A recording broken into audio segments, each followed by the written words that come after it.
I don't care what anybody says. I think this music's kind of cool. So.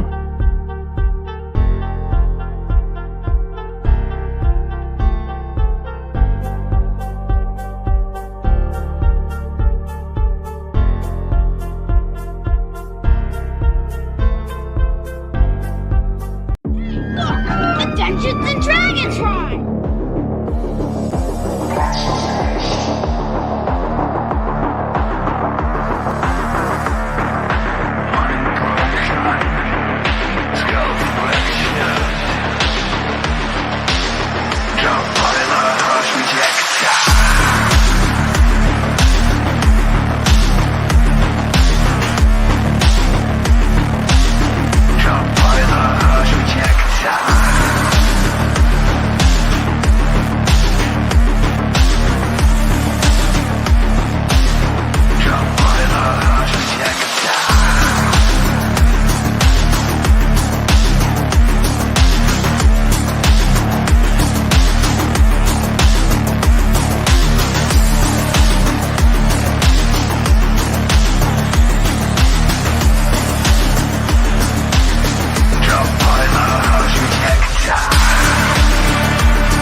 Hello, everybody out there in YouTube land, and welcome to the 8th installment of Scarlet Heroes.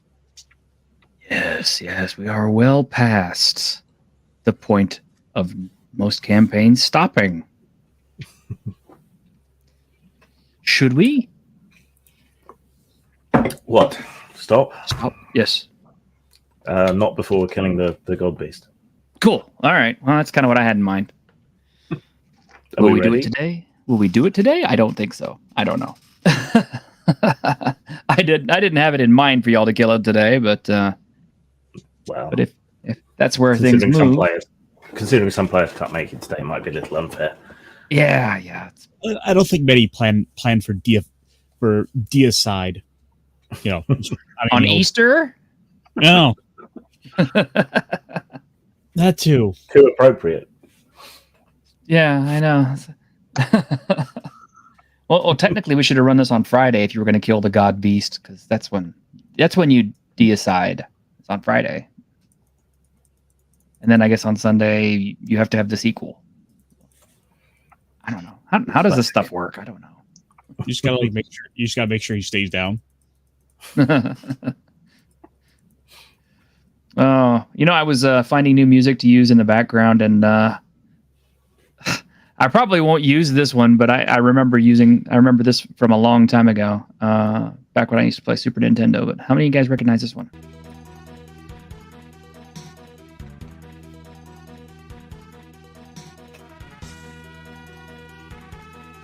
Wasn't much of a Nintendo guy. Super Nintendo. This is Lufia and the Fortress of Doom.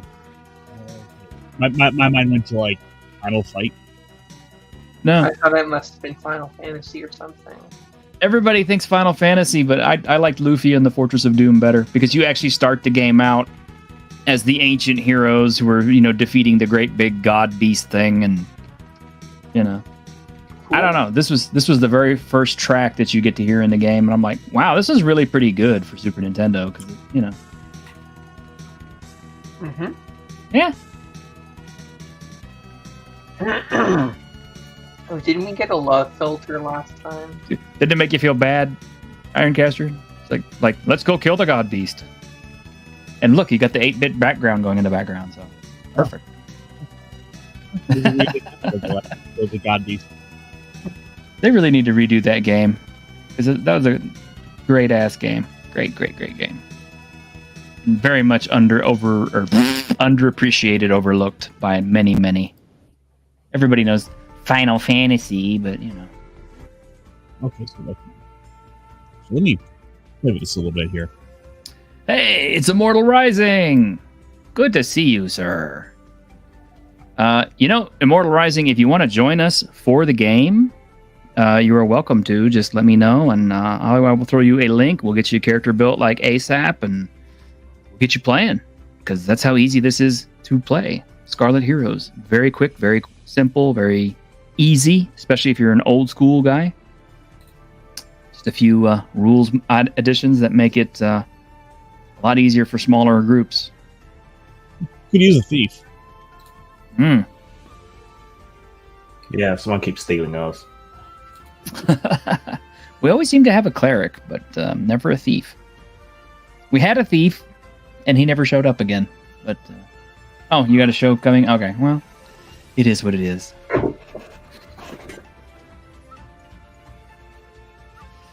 All right, where did we leave our intrepid group? I think I had a boat. Yeah, we were flying in a boat.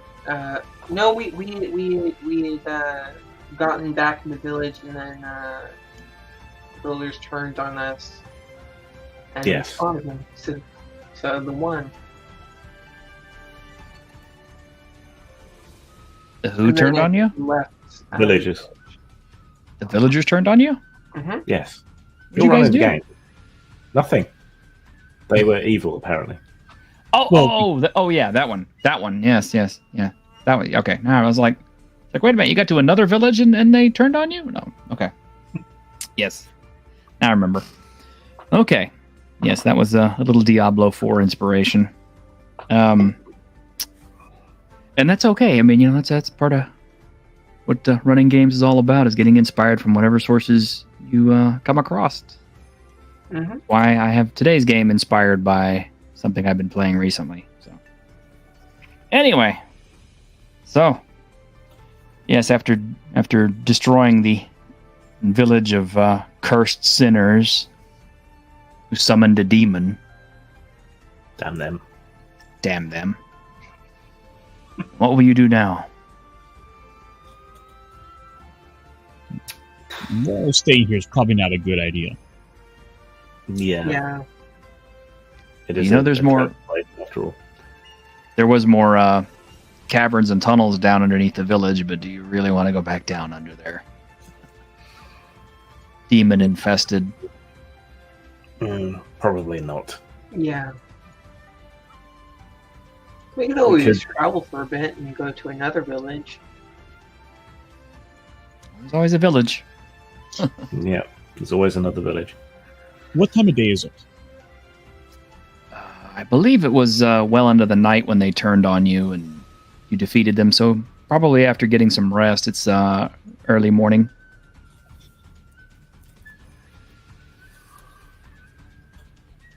I mean, Magnac he wants to sell some of his treasure so he can get some gold.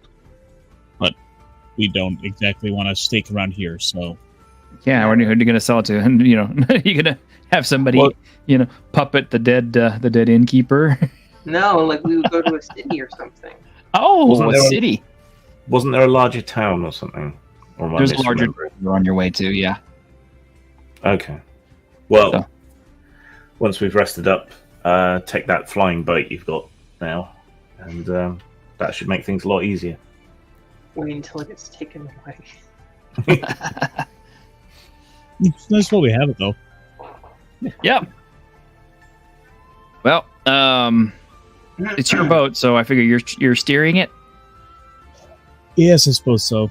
Do you have any kind of traits that will help you with this? Probably not. Okay, so it's just a 2-die roll. This is kind of a navigation and steering check, plus kind of keeping the boat going. If only my past life was as a sailor of the skies. Yeah, well, Maybe the pigs fly. Exactly.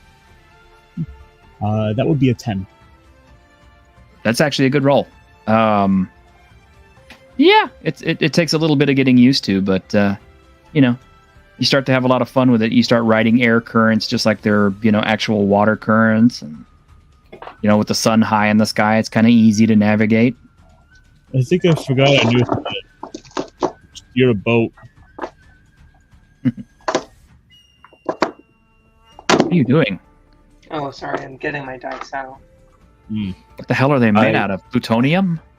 No, but I have a D30 and a D7 and a D24, so they're really heavy. I want to pull out my osmium set of dice.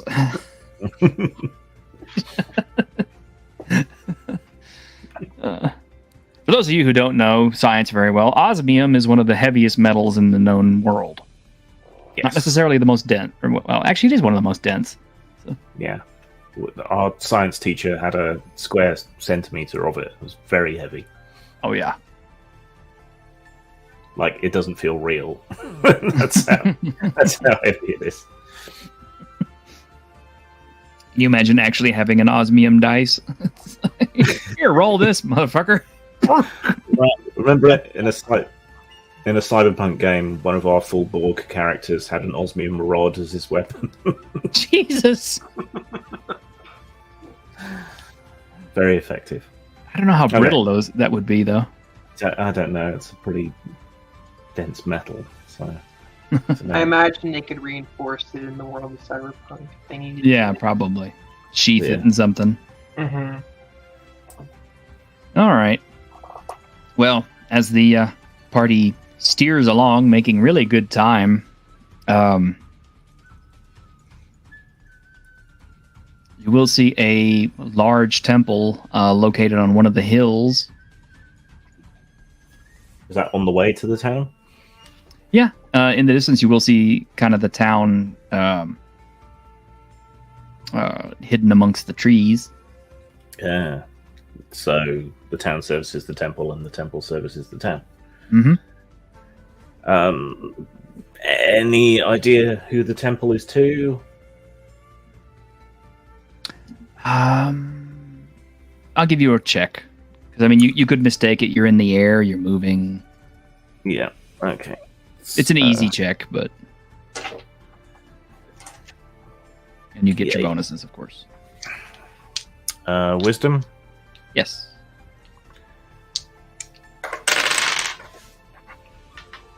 Uh, 8. You're moving a little bit too fast. You can't make out the shapes as well because it's too far. But nothing that immediately speaks these people worship demons or anything. Oh, definitely not. Definitely not. Although the temple does seem to be decorated in a lot of dark colors. Black. A lot of black.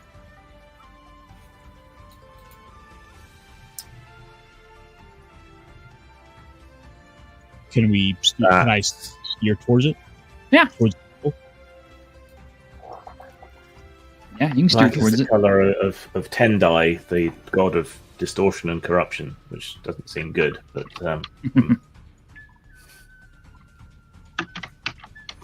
Well, as you get closer, you can see in the main courtyard there is a massive statue of a tortoise with a snake on its back. does that mean anything to me? It would, yeah, it probably does. Okay. Other than tortoise and snake? This is this is a temple to Hyunbu, the black tortoise of the north, who represents winter and water.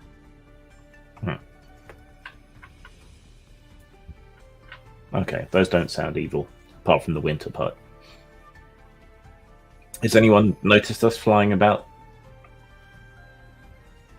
Yeah, there are, you could see acolytes, disciples, and priests, kind of watching you from below, wearing their black robes.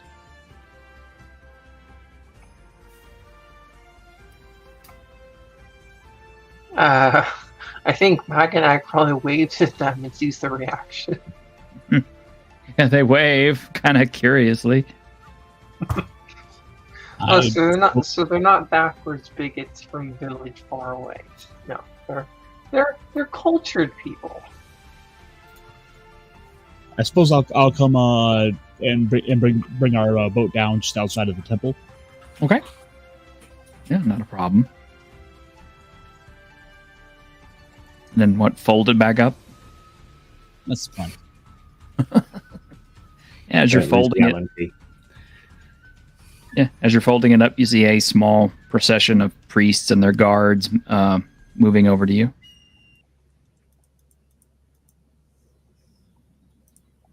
Hi there.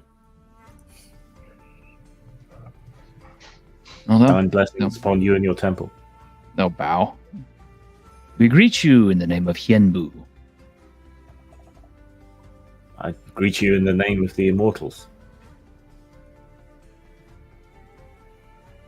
You have an interesting boat. I found it. It was really something. You should have been there. We fought a demon, and Demons? those turned on us. Yeah, the guards kind of stiffen up when you say that. Yes, we destroyed a nest of demons. It seems this whole area is infested with many evils. This boat has been the only example of good luck we've had, I think. Yes, we are aware. We are the protectors of the town not far from here. So this town is free of the depredations of the god beast and its minions? We do occasionally fight off the god beast's minions and creatures for the town, and the town enjoys our protection, and in turn they help us. It's a mutually beneficial relationship we have. Yes, we've been running ourselves ragged protecting the surrounding villages. You are welcome to stay in the temple if you like, or the town. If you fight evil, you are welcome here. That we certainly do. But it has been some time since we tasted the benefits of proper civilization, so perhaps we shall visit the town and then return. As you like. We can escort you if you want. Although the path is safe. Oh, just point us on the right path. I'm sure we'll be fine. He shows you the really long series of steps in the path that leads down to the village proper. Well, Yeah, you're calling it a village, but it's really a town. It's coming back that's going to be the tricky bit. Come, fellows. Proper food and decent wine awaits. Oh yes, let's get some of that. All right, sounds good. Well, it's about a half an hour walk down all the stairs and stuff. Every once in a while. Who's got the lowest con in the group? I don't remember, but Probably me. I've got con 10. I've got anybody con 13. 16. Yeah. I probably do this on my hands going down. Yeah, Chakara has to kind of stop a couple of times because it's hard on it'll the be worse knees. on the way back. Yep. Yeah, you'll reach the town. Seems to be a nice little place. There are guards stationed around here and there, wearing the black armor of the temple. A martial order then. What do they think about us wearing all these priceless, noble clothing? Oh, you're definitely getting stares, but you're not sure if it's because of your clothes or the fact that you're an elf. I mean, you're an elf. You're used to being stared at.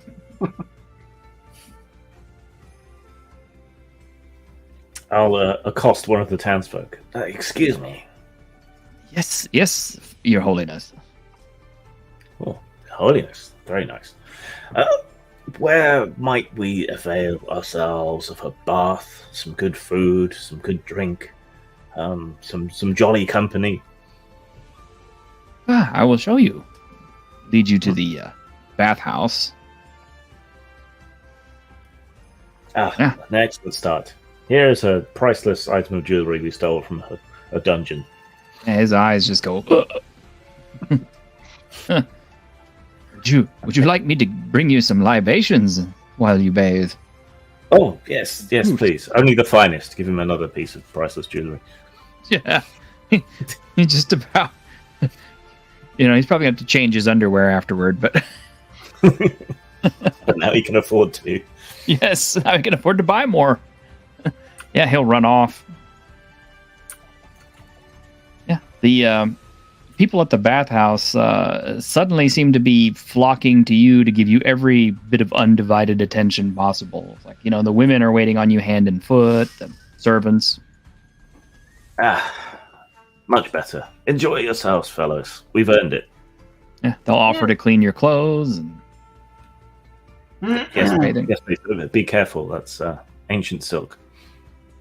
Yeah, you hear the women remarking about, the cut of the clothing and stuff.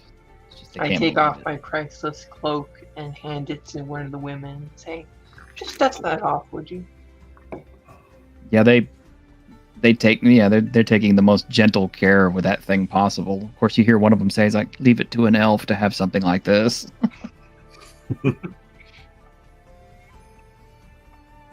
I hand over my One of them- boots. Take One care of of them the. says, probably as old as he is.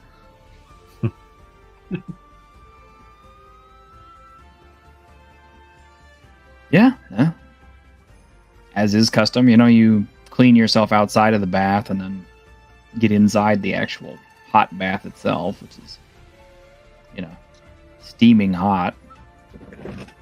Is it on a hot spring? It is not a hot spring.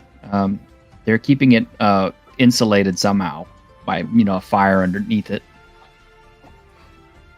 Very nice. A few vegetables and we'll make a good soup.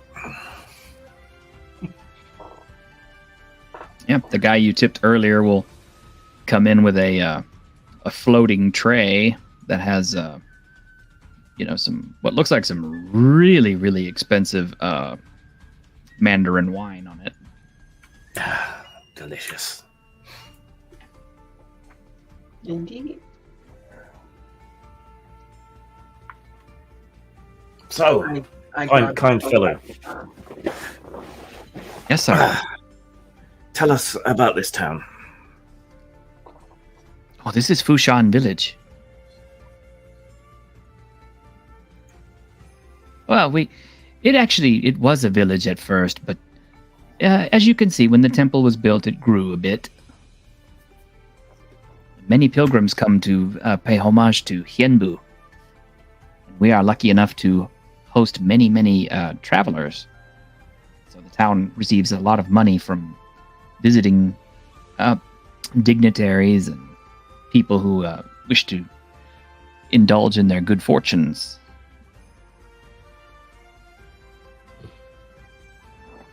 And you are not harassed by the people of the God Beast? We have the temple to protect us. And the temple extracts a price for this protection? Well, yes, but it's one that we're very happy to pay. It's a small tax. How much?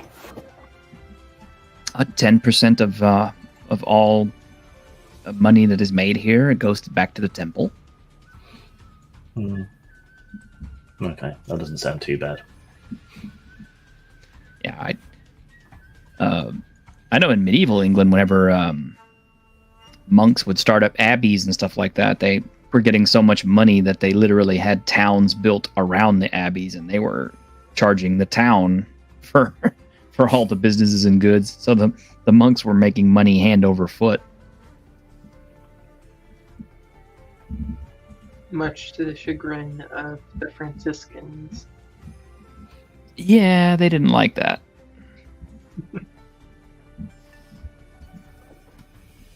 But at the time that was going on, I don't really think there was a Franciscan order. Yeah, that's true.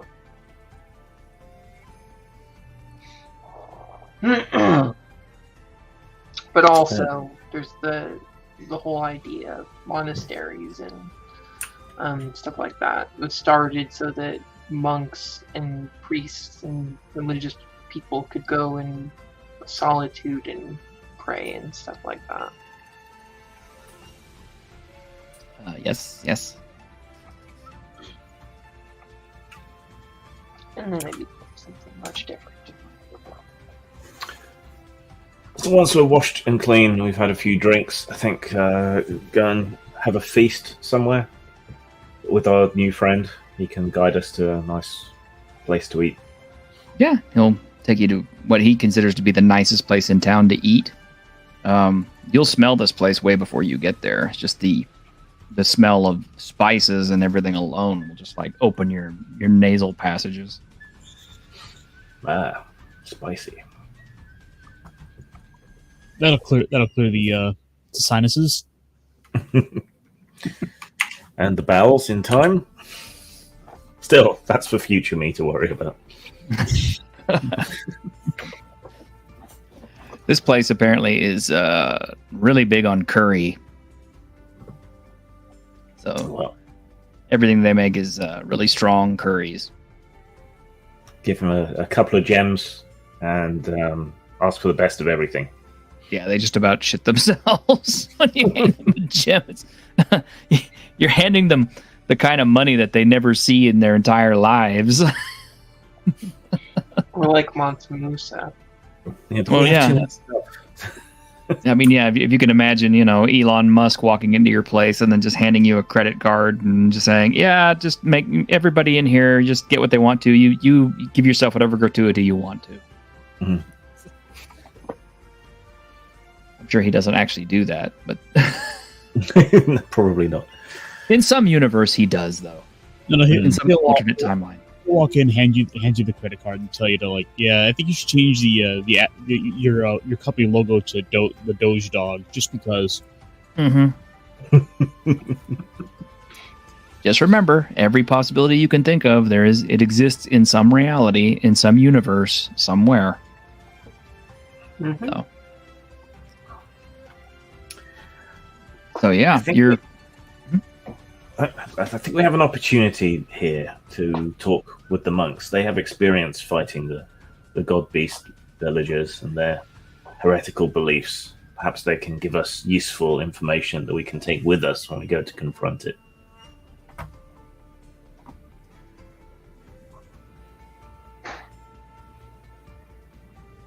Well, if you think it's a good idea. Philip's got an Why am I- intelligence of 4. Why am I describing intricate plans to you? I don't. It just feels better to say them out loud, I suppose. Maybe Maganak can appreciate them. Actually, Maganak is probably less intelligent than you because he just has average intelligence. Like the bare minimum average. Which is Philip- a what? A 9. Okay, but that's still better than a 4. Oh, I Yes. know. But it's like 1 above an 8, which is -1. Look, you're still much better off than Philip, though. That is You- true. He has his little moments of wisdom bouts, but he's not going to be solving any math equations anytime soon. No, 2 plus Maganek. 2, 22, right? yeah. Maganek is probably so old. The reason his intelligence is a 9 is he's probably suffering from some sort of dementia. Caused by memory overload. Yeah. I wonder how old this incarnation of him is. I have no idea. That's up to you to decide. I'm going to say he's probably a little over a century. Yeah, that would. Well, that's not really that old when you think about it. We have people who've lived a century in our world. Well, how about this? He's 150. Still not very long. Well, Hmm. but humans have only been in the Isles for like 300 years. I'm trying to make it so that he's had incarnations that were here when they just got here. Oh, okay. I mean, I'll make him 200. Why not? Sure. I mean, that's well outside of the realm of anyone we know in our world. Actually, I think I'll go for 263. I'll be specific. Yes. I like that number. Cause auspicious number, I guess. The mortals like to keep track of their birthdays so they can rub them in our faces. Oh, I'm only 265 years spry. Fuck you, Elf. Is there anything else particularly in the town that's of interest or different or unique? Well, since it's kind of a town that's built for, more or less, has been built up around the temple, the temple's trade. There are actually quite a few vices and such that the townspeople have available to visitors. I mean, there's plenty of places to stay. There's plenty of places to eat. And of course, there's, a couple of bathhouses, but there's also, some pretty fine stores with, accoutrements that you can pick up. It's a remarkably well-stocked town because of the tourism. Is there a jeweler? Yes, there are jewelers. There's also gambling halls and a couple of brothels. So. As soon as Magnac finishes in the bathhouse, he's gonna head to the jeweler and sell his treasure. Yeah, the jeweler will take one look at all that and just kind of like, sir, I don't have that much money in this whole store. I'd have to take out a loan just to buy all that. Well, how can I work out something so that you can pay me back for this? What do you want? I don't know, just some gold.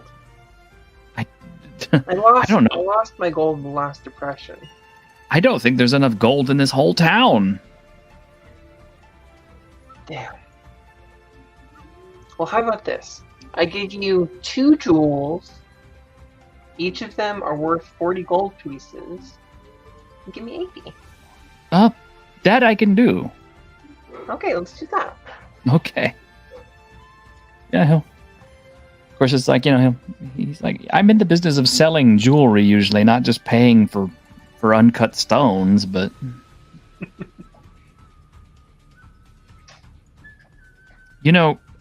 the temple teaches us that too much wealth makes one unhappy. Perhaps you should go donate some to them. Just a thought. I don't follow the temple's guidelines. I'm more of a, what would you call it, an elf? Yes, I noticed. Is there anything else I can do for you, Mr. Elf? Oh, please, call me Maganac. Yes. No, not that I can see. But I will keep you in mind next time I come in contact with any more jewels. Oh, I'd be delighted to break my bank on your jewelry again someday, sir. Well, it was nice doing business with you. I will take that 80 gold pieces, and I will be off. He kind of looks like he's a little crying a little bit when you take the money. He'll look at the 2 jewels sitting on his desktop. I hope I could sell these quickly. Well, guys, how the fuck am I gonna sell these? Yeah. Awesome. Now I have 80 gold pieces. Of course, the idea in Scarlet Heroes is to be broke. Yes, but how can we spend it? But doing what you're doing, just giving it away. So yeah, trade. You can own things. You can own things. It's just, Yeah, trade a bunch more jewelry just to replenish all our supplies. Yeah, that's pretty easy. At least one person from the town council will come over and suggest that you buy a villa or something here. And then maybe. say quietly, "It's like we don't actually have any villas, but with your kind of money, we could have build one for you." Do they have a palanquin service? Yes, we do. We have visiting dignitaries. We'll get you the finest palanquin bearers. Okay, yes. Get me a palanquin and 8 people to carry it, because there's no way I'm walking up those stairs. Of course. Oh, and Sir Priest, I would like to gift you this jewel. And it's the massive jewel worth 300 gold pieces. And Chakar's going, God damn it, I just got rid of all my fucking jewels. Now you give me another one. No, I was giving it to the guy who I was talking to. The dignitary, the town elder or whatever it is. Here, have a vast life-changing song. Yeah, he's just kind of like, maybe I'll retire forever. Not before you get me that palanquin.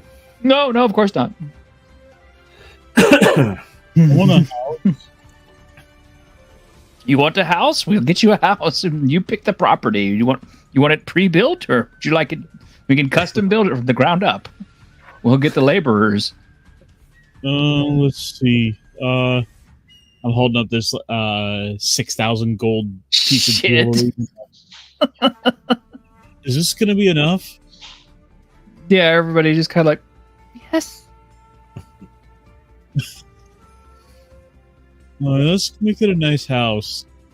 Yeah, they're taking you around the town, showing you some nice locations where you can build up your house, and of course they're asking you for specifics like how big you want it and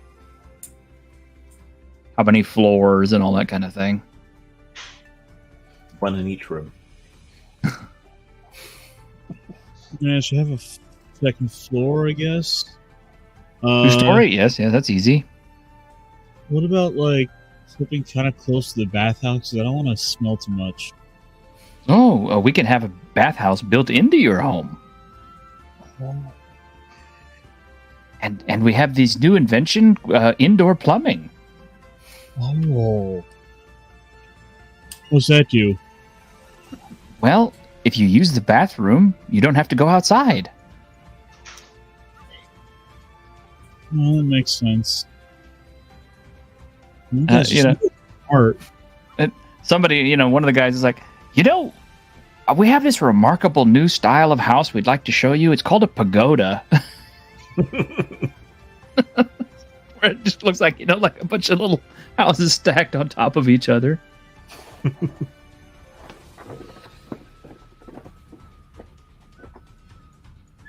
Yeah, all right, let's try that. Oh, well, how many floors do you want it to have? Or how many houses would you like it stacked on top of? 3? 3? Just why stop at 3? Why not do 5 or 6? Philip's getting a little confused, looking around for someone to help him out. Somebody holds up 6 fingers. That many. No more than that, or it will fall over. Okay. Very well. Build him his house. Yeah, they're already getting. Yeah, they're running around town getting people set to work on it. It's gonna take a while because he has 6-story pagoda. It's gonna take a while. It's not gonna be done in game time anytime soon. But at least you got where your money's going. Can Maganak have a palace built for himself? Well, maybe. Like, make sure he's probably the last thing he says. Like, make sure to have a place to park his flying boat. They'll build a special ramp for it.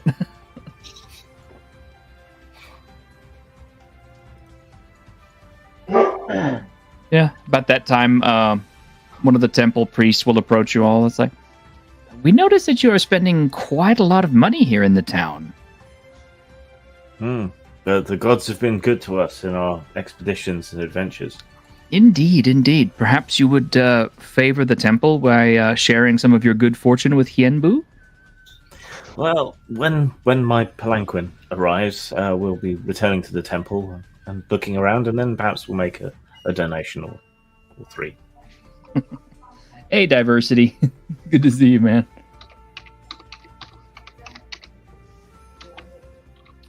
Okay, so you've got a pagoda house in the works.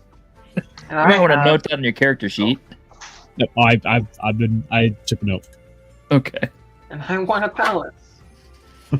Yeah, I don't know if you have enough to actually get a full-on palace, but probably a decent-sized villa or a manse. That works just fine. Oh, You can okay, call it. yeah. Yes, they assure you this is the rich side of town that they're building it on. Of course, you do see a couple of other villas and stuff over there, and a few people standing out front. You hear one of them say, "What's he getting built out there? A 6-story pagoda? We need to expand our house. Can't have any of these outsiders coming in and building bigger houses than we do. The nouveau riche moving in will lower the tone. Look at that one's an elf."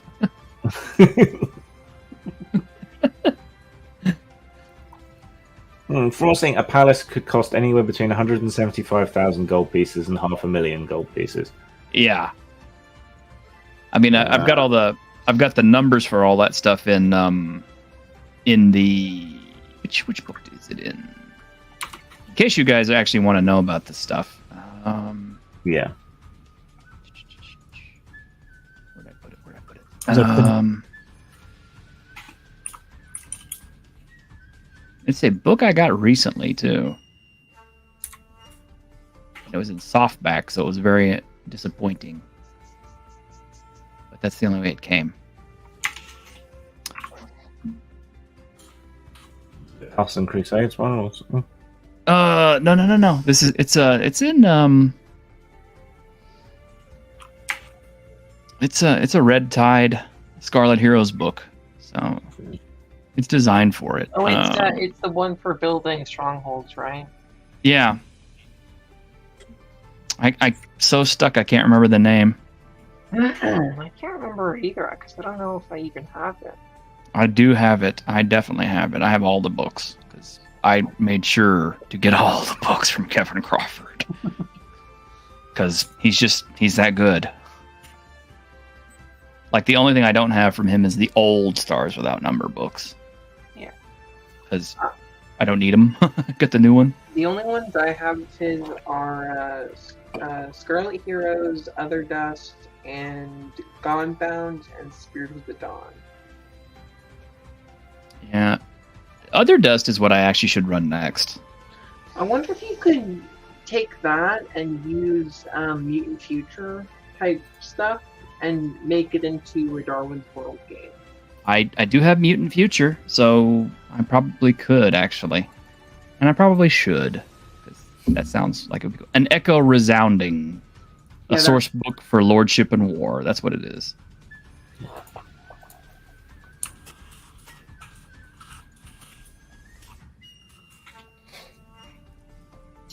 Yeah, I didn't think I would ever need that book because my players don't technically want to do domains. I do. Well, then that's the book you need to pick up, and it tells you all about it and how you can calculate all that stuff.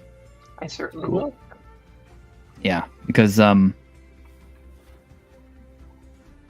it talks about all the little things that you can add into your thing that will give you bonuses, like to wealth and things like that.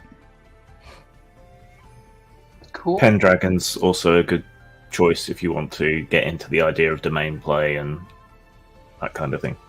I tried I like to run Pendragon. it, but one of my players said the system was just too much of a hodgepodge and mismatched rules, and he didn't like it. Don't know which edition that was. Oh, we were playing the current edition. 5.5. I might explain it. All right. Hey, Gap After Dark. All right. So we were meeting. Yeah, time to investigate the temple. Yeah. All right. So getting settled in. Don't know if you're taking any advantage of any of the vices in the town or not. But, I imagine Chakar probably isn't. Not while anyone's watching, I guess.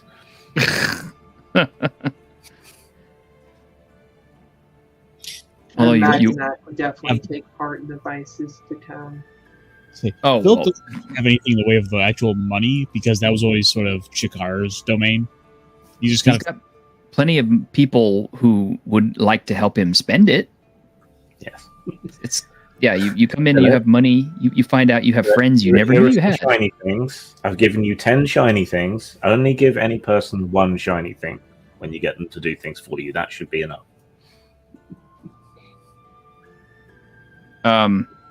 Whether Philip knows anything about anything or not, there are definitely women and some men around town who will introduce him to the gambling establishments, the drinking establishments, and of course the brothels.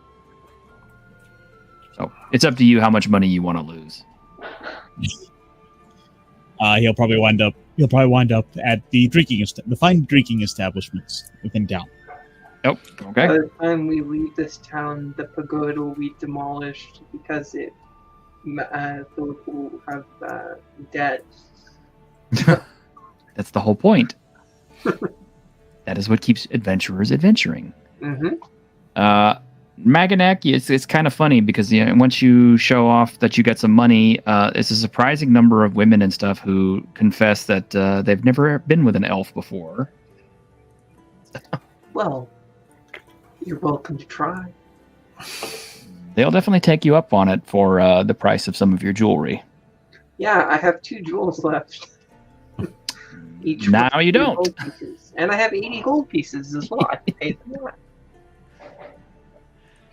So suffice to say, by the time you gather yourselves back up in a few days, because it's going to take a few days to get all this together, pretty much all of you are almost flat busted, either from paying for laborers to build your stuff or from indulging in whatever the town has to offer.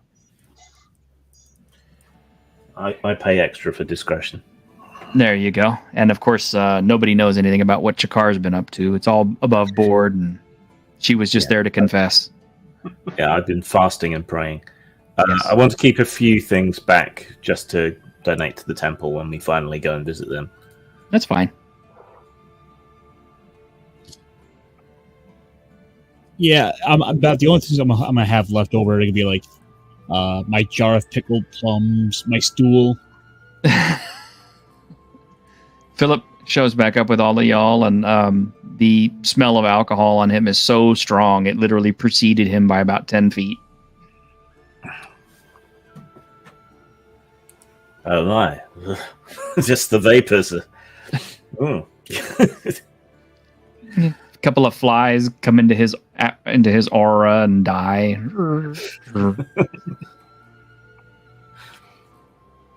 Right. You guys can walk. I'll take the palanquin up to the temple. Yep. Your palanquin bearers they're used to carrying you now. So up those stairs. It's a long journey up those stairs, but eventually you do reach the temple gates. And the black armored monk guards will allow you inside. All right. Let's have a look around. It's as you imagine, a very nicely appointed temple. There are black tortoise statues everywhere. And, everyone wears the nice-looking black robes or black armor. One of the head priests will come to see you. We expect you've been enjoying the town? Very much so, yes. Though there seems to be a lot of sin going on there, so close to such a holy site. There are many visitors who come to our temple, and the town has grown very prosperous from the visitors who wish to pay homage to Hienbu. I brought you some small, trifling gifts, and all the excess posh clothing and furniture other than Philip's stool that we've collected is I'm going to offer to them. Some wall hangings and other bits and pieces we had. Your generosity is very great. What can we provide you in return? teach us what you know of the God Beast and show us around your temple. I'm curious to see what the prosperity of the town has wrought in terms of devotion. Yeah, well, he'll show you to the training yards where the fighting men and monks train every day. They use a combination of martial arts and such. Basically, they're fighters, but they're all trained to be unarmed and such. Their actual priests are, learning. There are a lot of scrolls in their library, a lot of old ones.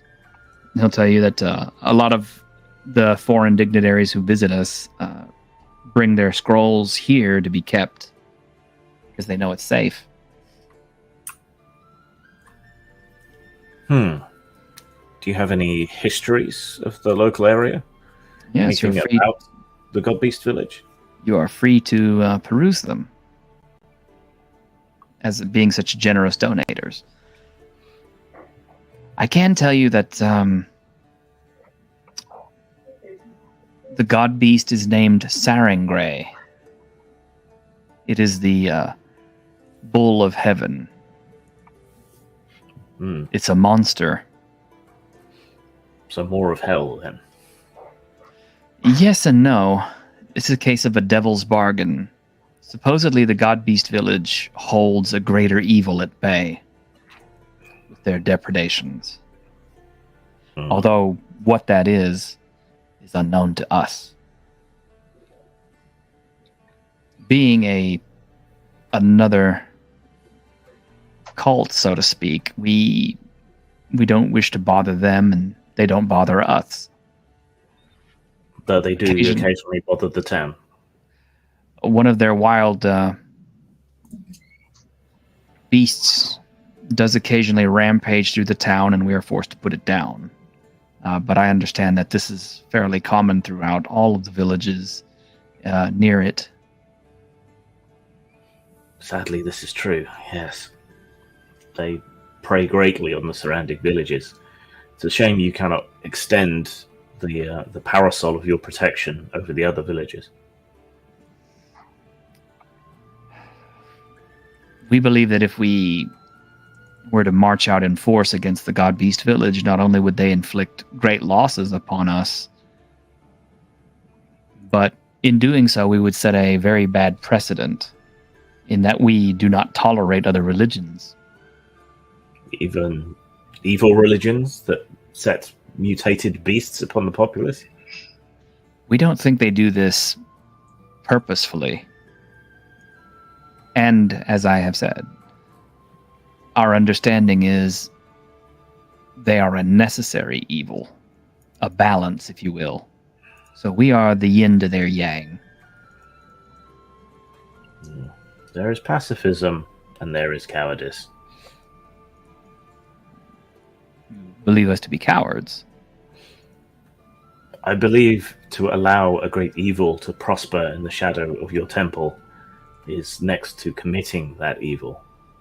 But I follow Fatya, the god of law and integrity, and I do not expect you to follow my ways. We are one of 4 temples who have concordance with each other. If you were to visit the other 3 temples and discuss the matter with them, we could convene and perhaps come up with a solution for you. I apologize if I have insulted you. It's just we have striven against these demons and beasts in the surrounding woods and suffered greatly for it.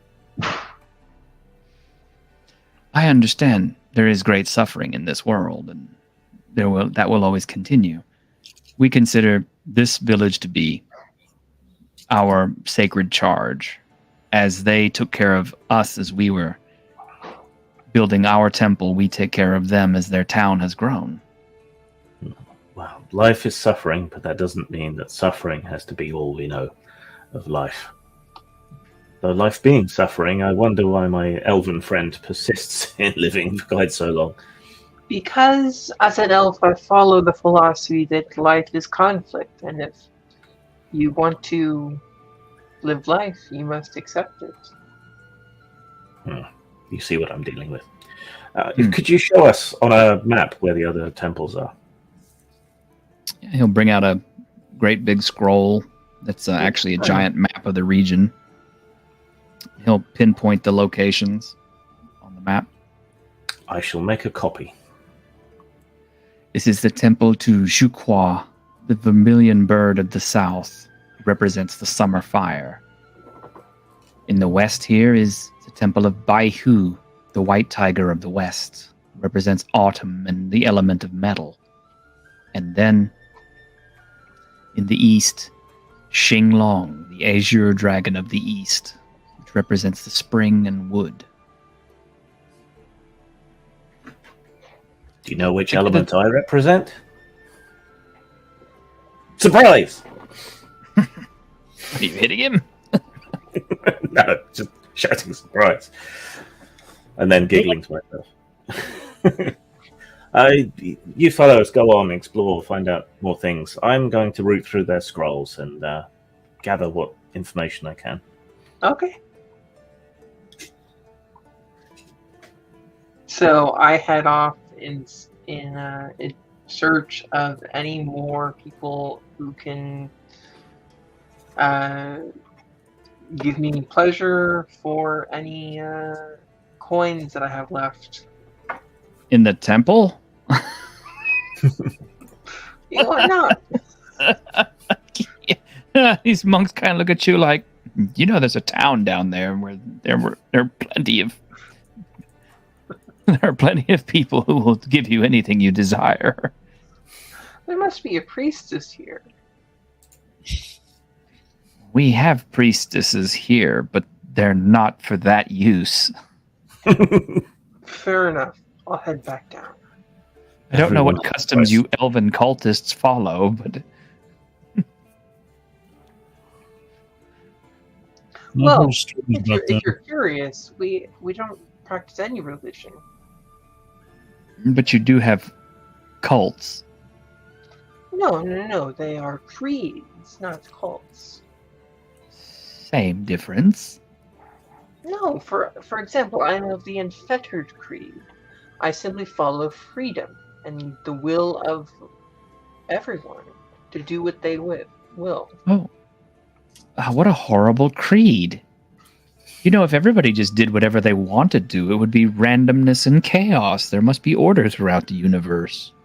Well, it is up to some people's will to bring order and others to bring chaos. But to harm someone else's will is the real problem. Obviously you found somebody to challenge you with a philosophical debate. Philip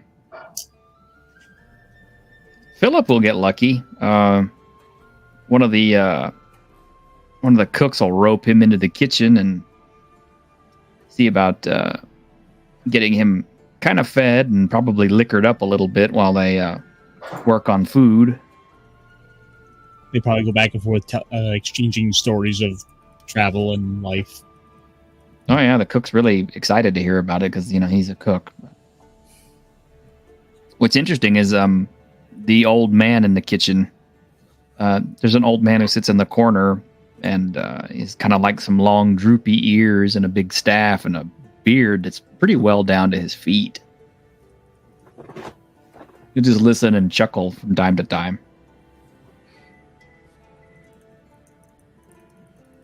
Is he listening to me or Philip? I don't know. Are you in the kitchen? No, Philip? I'm not in the kitchen. Phil's probably most excited to talk about his new boat he just got. And how it sails above the trees. They're excited to talk about and to hear about the boat. I've never dreamed of flying. I didn't think it was possible. Like that's the place of birds and some dragons.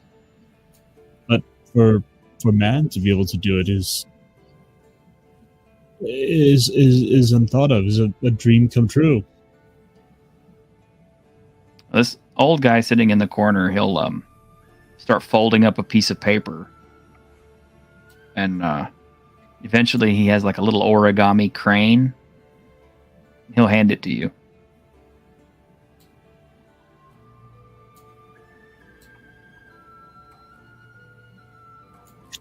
Thank you. You're most welcome. Your stories are very amusing. Adding that to my inventory.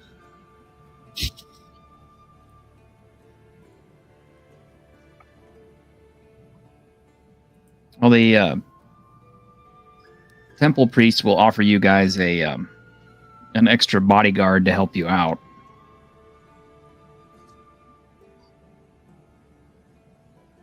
Hello. Yes. Yeah. Yes. Yeah. They bring out this guy who has obvious show features. I mean, he's big and stout, wearing, the armor of the temple and everything. Does he have tusks? Slightly. Okay. He's not an actual show, though. He's a half show. This is Shun. He doesn't talk much because his tongue was carved out by his tribe when he was exiled. But we have taken him in, and he has proven to be a very capable warrior. And we believe that his aggression needs to be channeled in a more positive manner. We figure he can find his place with you.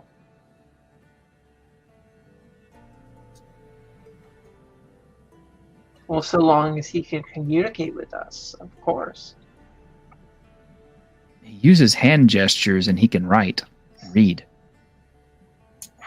I mean, yeah, he'll pull out this little, sheet of Philip, rice paper, and he'll scrawl on it. It's like, "Hello, my name is Shun." Philip, how much time do you give us until he kicks the bucket? You're saying that in front of him? Yes. How Maganac the Crass. How strong does he look to be? He's half show. His shoulders are pretty big. I'm gonna turn and look over to Maganac. You can kind of compare. I have an 18 strength, by the way. I think he's gonna last long as. I think he's gonna stick around longer than you, though. That hurts, Philip. That really hurts.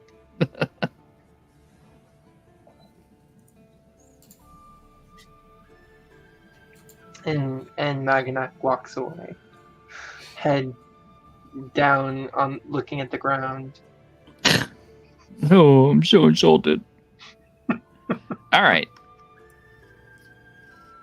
Well, what else is the rest of the crowd doing? I mean, I figure you're going to be spending the night at the temple, probably, because I'm sure Chakar is going to be poring over all the stuff in the library, Yes. of which there's a ton of it.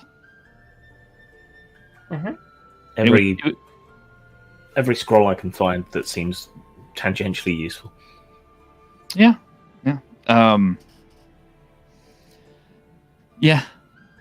The god beast Sarangray is called the Burning Bull. He's an eidolon of geomantic energy that coalesces into the form of a flaming bull with brilliant gemstone embedded in its forehead. Steel eyes. Underline.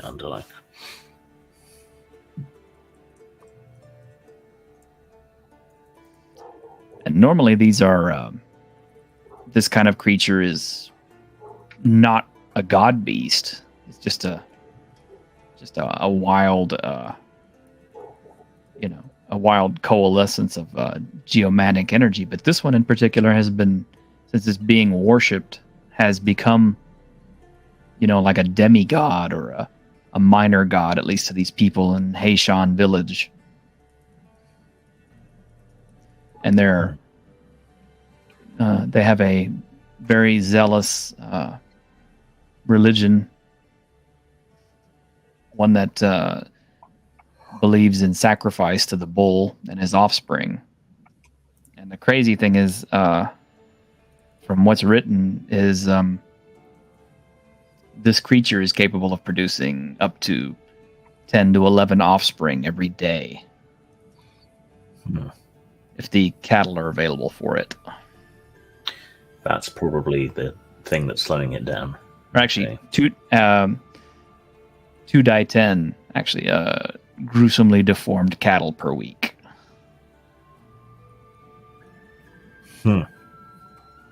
Some of which get killed.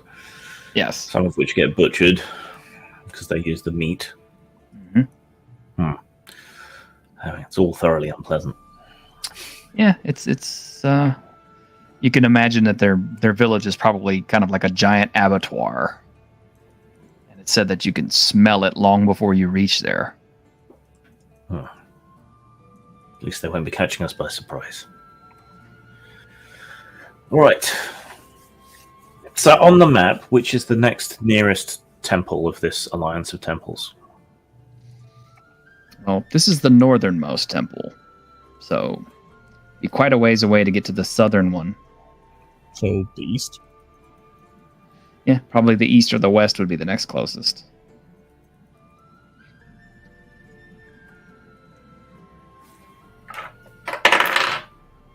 East.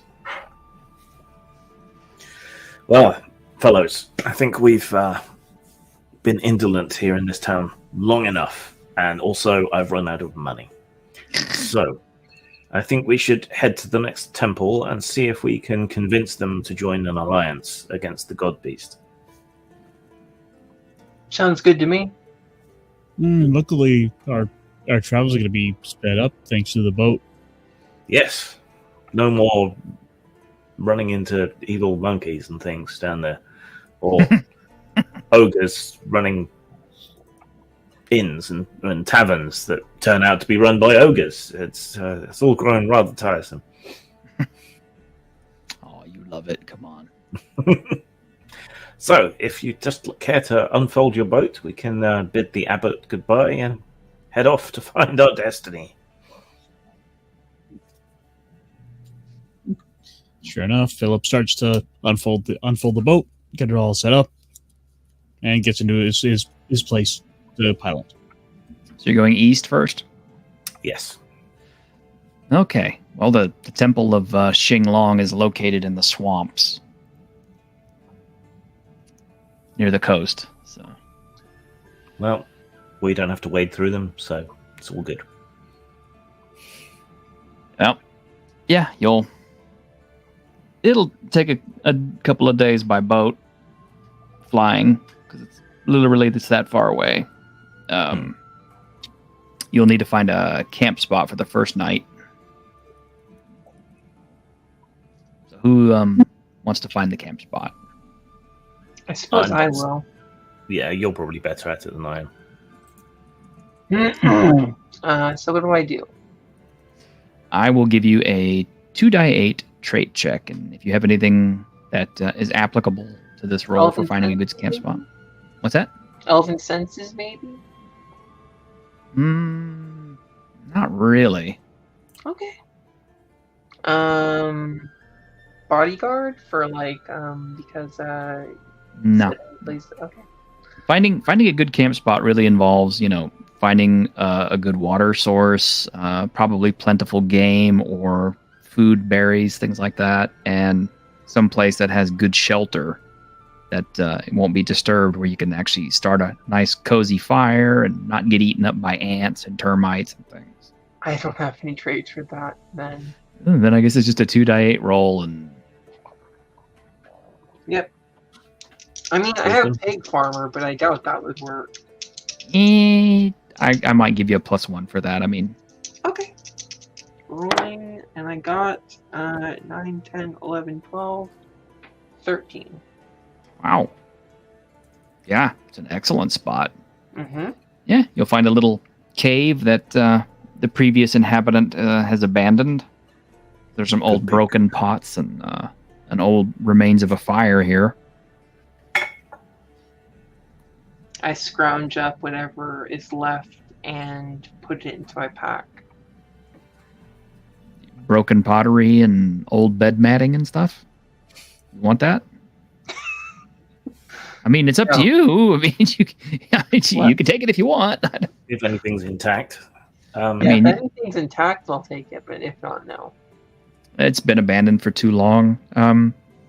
By this point, any kind of bedding is probably infested with something you don't want. Yeah. Well, we can burn it at least. Dry bedding makes good kindling. It does. It does. And there's a small stream that runs nearby. It's not too far. So you have clean water. All right. Then let's bed down. Yep. In shifts. Okay. So what are the shifts and who's gone first?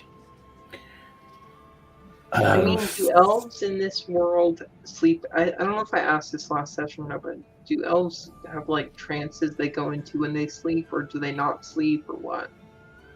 I don't know. I don't think I've noted it. Because if Maganak doesn't sleep, he could like take 2 of the watches. Well, even elves in just about every fantasy world sleep. It's just how long. Yeah. 4 hours, like typical D&D. But this is not typical D&D. Since it doesn't specifically say, and the fact is that elves really are basically just ancient sorcerer kings who've managed to translate themselves into long life. I'm gonna say that they probably still require just a regular amount of sleep, like everybody else. Oh, and I looked in Scarlet Heroes, and it says that elves are not sorcerer kings, but they were servants of them that got granted immortality. Right. That was my bad. I thought it was the other way around. No. Okay, I'll take first watch. Maganak, you take second. Philip, take last. Mm-hmm. All right. Go ahead and roll your trait check. Yes. Except I lost the tab that my character sheet's in. Wisdom? Yes. And elven senses are good for this, but you don't have it. No. 15. 15? Yeah. It's a good, quiet watch. You do hear some crying from nearby. Human crying? Yes. Sounds like a young person. It's probably a trap. Oh, yes. Of course it is. I do my best to ignore it. Okay. And practice my mudras instead. So who's next? Oh, yeah. Next is Maganak. Mm-hmm. Okay. Go ahead and roll 2d8, and I'll give you a +2 for your elven senses. Cool. Shit. I'll give you another plus for bodyguard. So. I got a 6 then. Wow.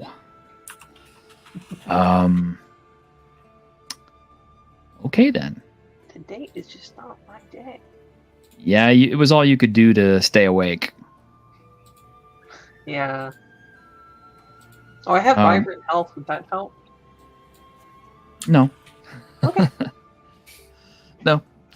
But, yeah. You were eventually woken up by the show, or the half show.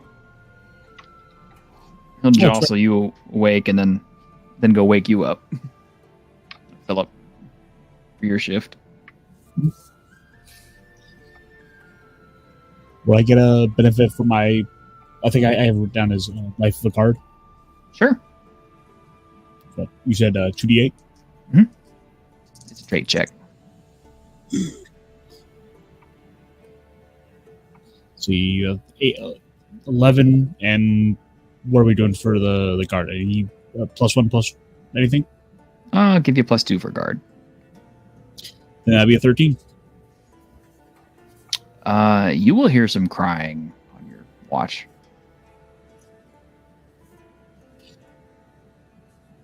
Well, you're not as smart as Check are. So.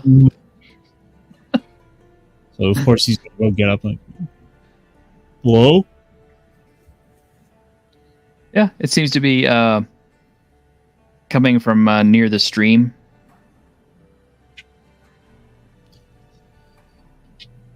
So naturally, Philip's going to go down and check it out, but he's not going unarmed. At least he's at least taking his scythe to go or guitar.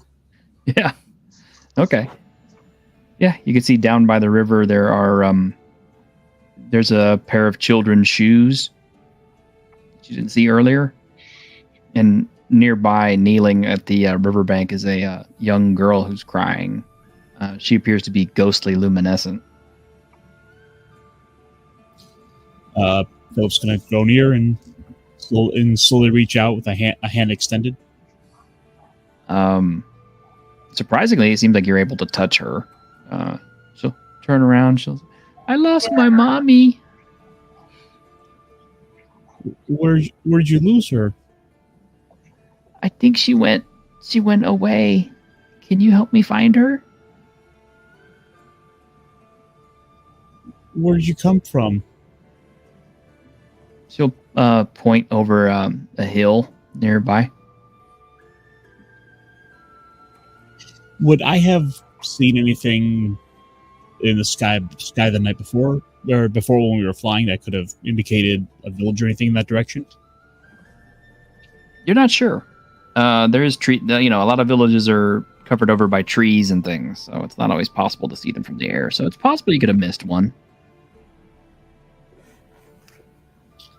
Yeah, Philip will hold out a hand to her and here, let's go get you to safety, little girl. Yeah, she'll pick up her shoes and hand those to you. And she'll walk with you. You pick up the shoes. They're like, they're a child's shoes. They're very old, coming apart.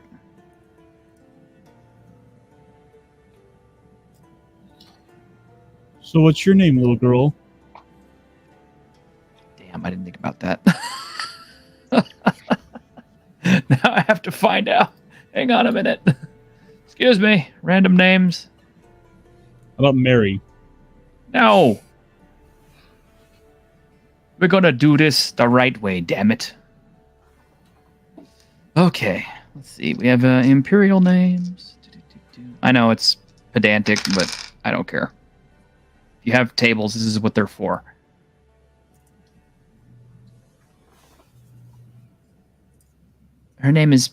She says her name is Peijing. You could call her Pepe. Pee-pee. Really? Not Pee-pee.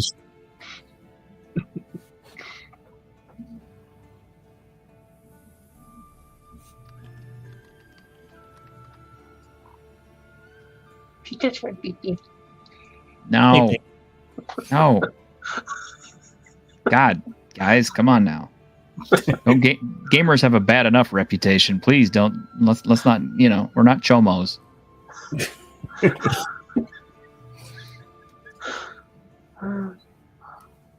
No, Name her Philip's Dave. not too innocent for anything like that. Yeah, I figured he was. All right. I was just referencing multiplicity. I wasn't trying to do anything like that. I haven't seen it forever. You should watch it. Okay. Chakar, you're being woken up rather rudely when a big show hand, or half show hand, like literally pulls you out of your bed. What? What could possibly be important? He's pointing at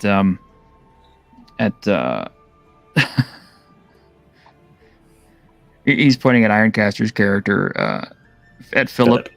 Yeah, Philip with coming back into camp with with like a little 6-year-old ghostly girl. I mean, she's obviously a ghost.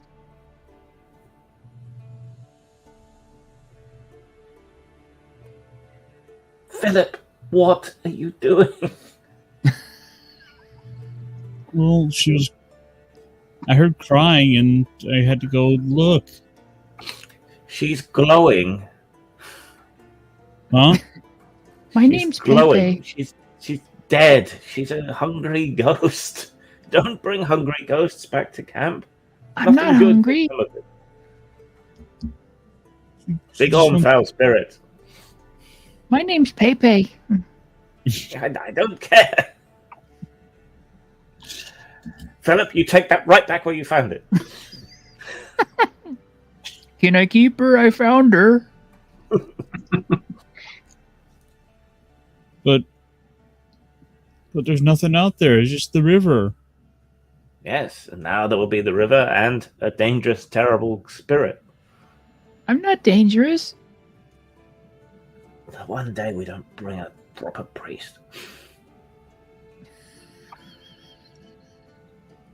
we needed Ryan today.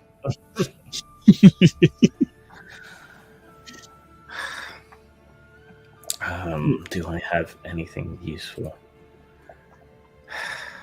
You're gonna Really try to exercise the small ghost girl. Oh no! I don't really want to use the demon chime on a little girl ghost. I mean, you monster. I try and scare her away. She'll scream and like, you know, and like hug Philip's leg and, you know, plant her little face in his side.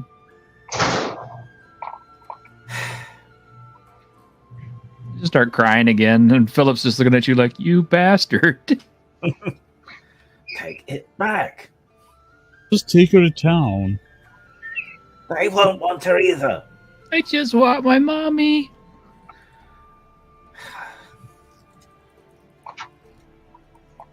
Well, she can't come with us in the boat. That is true. You have to walk her. Yeah, how far away is your village, Pepe? Just over the hill.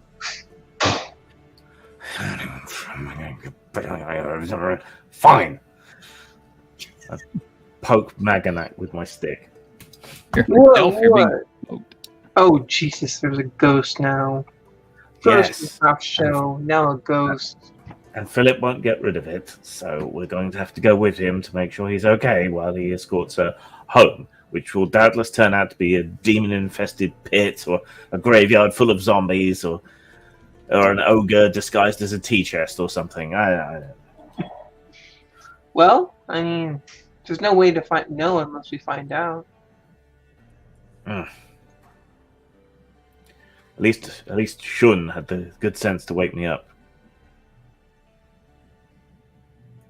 Oh, Yeah, right. Shun I should have woke you up when I went to go look. Yeah. So Shun is from the Tortoise Temple, right? Mhm. So he's a hero and a half show with total power. Heroes in a half show. Hero power. Yes.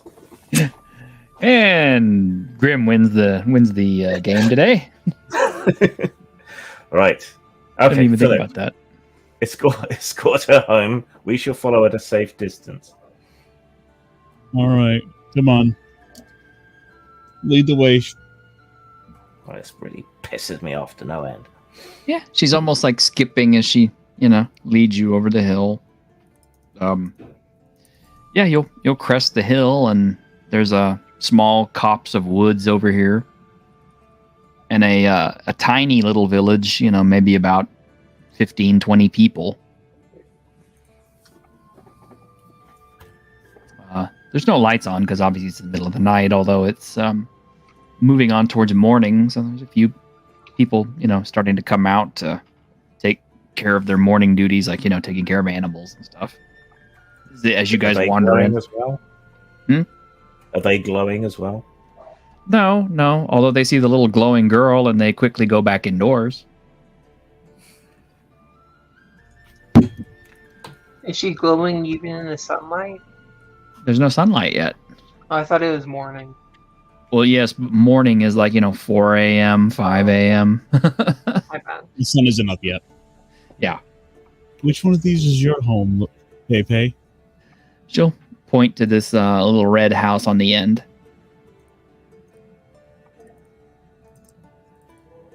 That's where mommy lives, and mommy and daddy. I give her a little nudge. Go on. Yeah. You're home. She's like, "You coming with me?" And she'll grip your, you know, like your two of your fingers and pull.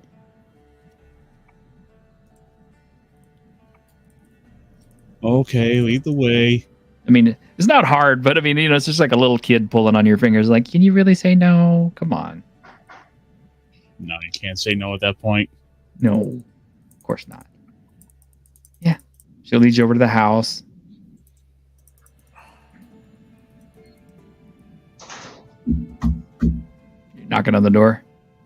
Yes. You can hear some stirring and some moving around inside. This woman answers the door. Hello, can I help you? It's very early in the... She'll look down and see the little girl. Her face kind of twists up. Why did you bring that here? She said she lived here. You cursed... You'll spoil everything!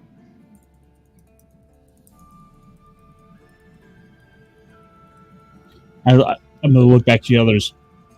What? I don't get it any more than you do, Philip.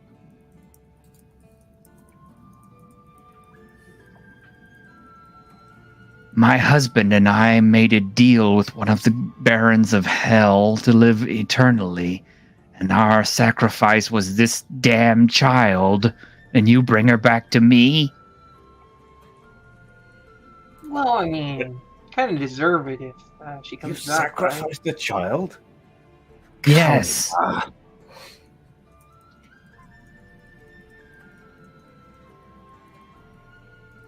She'll spit a curse and scream as her shape twists and transforms. And, she, you know, her features distort and turn into unnatural, shapes. It's this horrible, steel-jawed monster.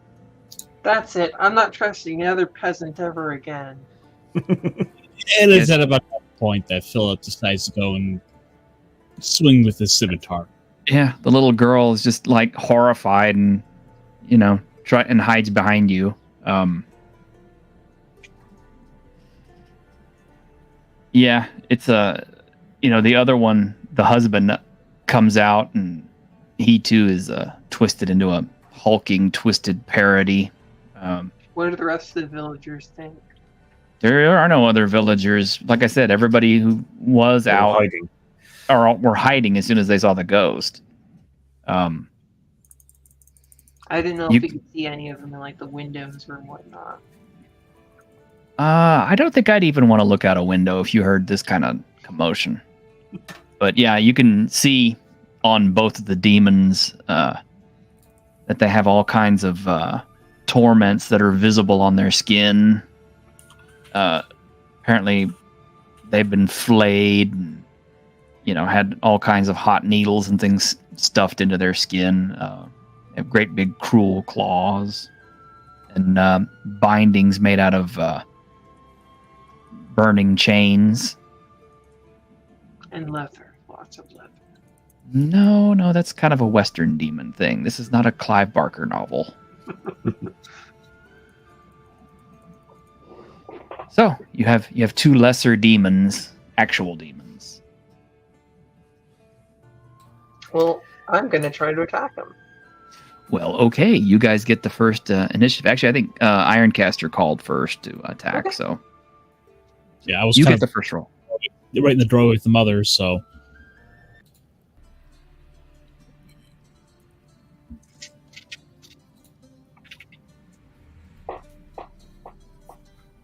I push the little girl back, telling her to get to safety. Yeah, she'll run and hide behind one of the barrels in the village.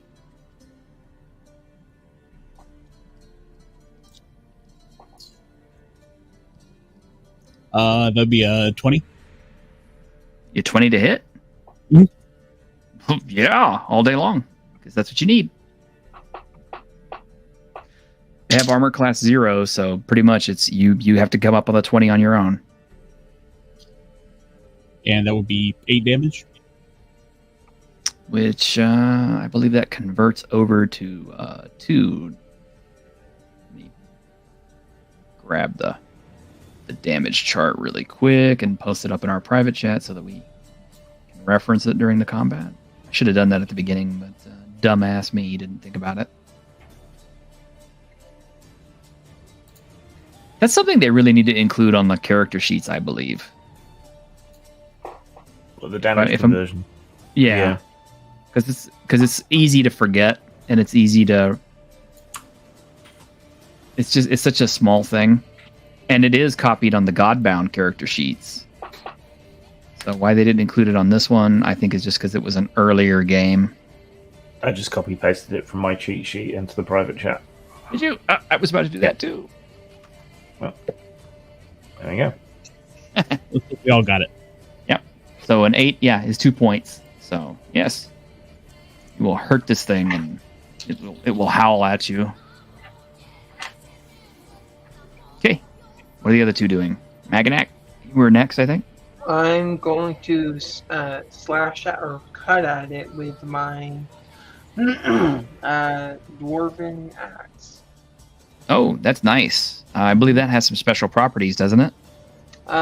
It doesn't break. I think you also mentioned that it acts as like a magic weapon. Mm-hmm. And I also get it's a +3 dwarven axe, so I get a +7 Wow. to hit. Yeah. Nice. So every time you use it, 3 dwarves appear. 3 new Yes, ones. yes. And that's where dwarves come from. Oh, damn it. Okay, I got a 6 + 7 in Not a 20. yeah. So yes, you'll miss. Chakar, it's up to you. Right, I am very pissed off. So I scream obscenities and extend my staff and channel all of my magic into this betraying mother. And consign her to the hell of serene darkness. So that's with my frey die as well. So that is 1, 2, 3 points of damage. Oh, she's taken 5 so far. Yeah, Yeah. she screams out her Struck by frustration. lightning. Yeah. Nice. Well, the mother is going to attack Philip, since he's right there. And the father will attack Maganak. Mm-hmm. And they attack with a combination of their claws, and they actually wield their hot iron shackles as flails. So let's see. What is your armor class, Philip?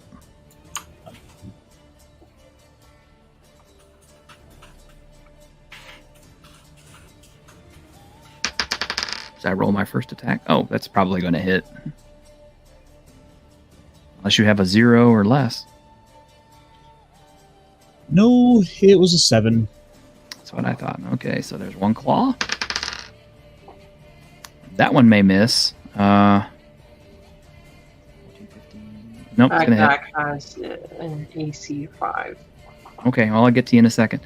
Okay. And the Scourge. Yeah, the Scourge hits. So A lot of ouch. this is going to be a lot of ouch. These guys are no joke. Apparently, I'm rolling well today. Okay, so Philip, you will take 1 point. Take another 1 point, and then you will take 2 points. So you will take a total of 4. Down to 12. Yeah, these things will kill you quick. Maganak, let's see. Your AC's a 5. Mm-hmm. First claw. Oh, misses. Second claw. That's going to hit all day long. And the Scourge. Ooh, yeah, that hits. Okay, so you got Scourged and Clawed. Goodbye, Magna. You take 1 point from a claw and 2 points from the Scourge. Okay, 3. I'm down to 5 HP. It's back to the party's turn. All right. Well, we're going to keep at this. So 13 is not enough. No. 'Cause you got to get that 20.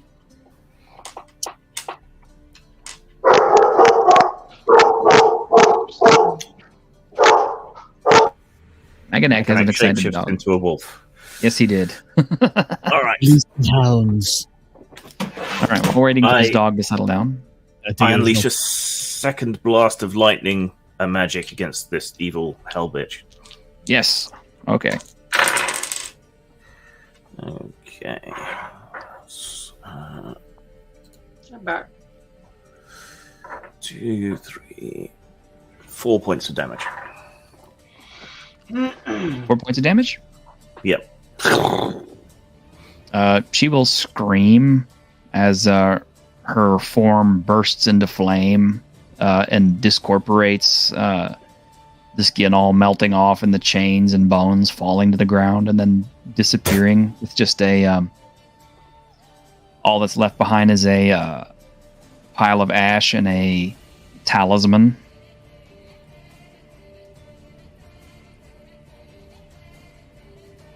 Spit on the smoldering remains. Yes. Maganak, you got yours? My attack? Yes. First, I would like to drink. Well, actually, hold on. Let me see what the Potion of Furious Might does again. Because I don't want to attack everyone, unless Okay. it's the monsters. Okay. Well, while we're waiting for you to do that. I'll just roll to hit first. Okay. That's a 20 plus. Oh, that'll hit. That's 20 is all you need. Okay, and I'm gonna do a D10. Roll high. That's a 9. That's 2 more points of damage. That's 2 points of damage on this one. This thing is finally hurt. Awesome. Okay. And I guess you're gonna look up your potion when it's not your turn. Yep. All right. Well, this thing definitely wants you. Nicely wanted. It can tell you're already hurt, so there's 1 claw. Oh, it tries to claw you and stumbles over a broken step in the floorboard that was caused by some of your attacks.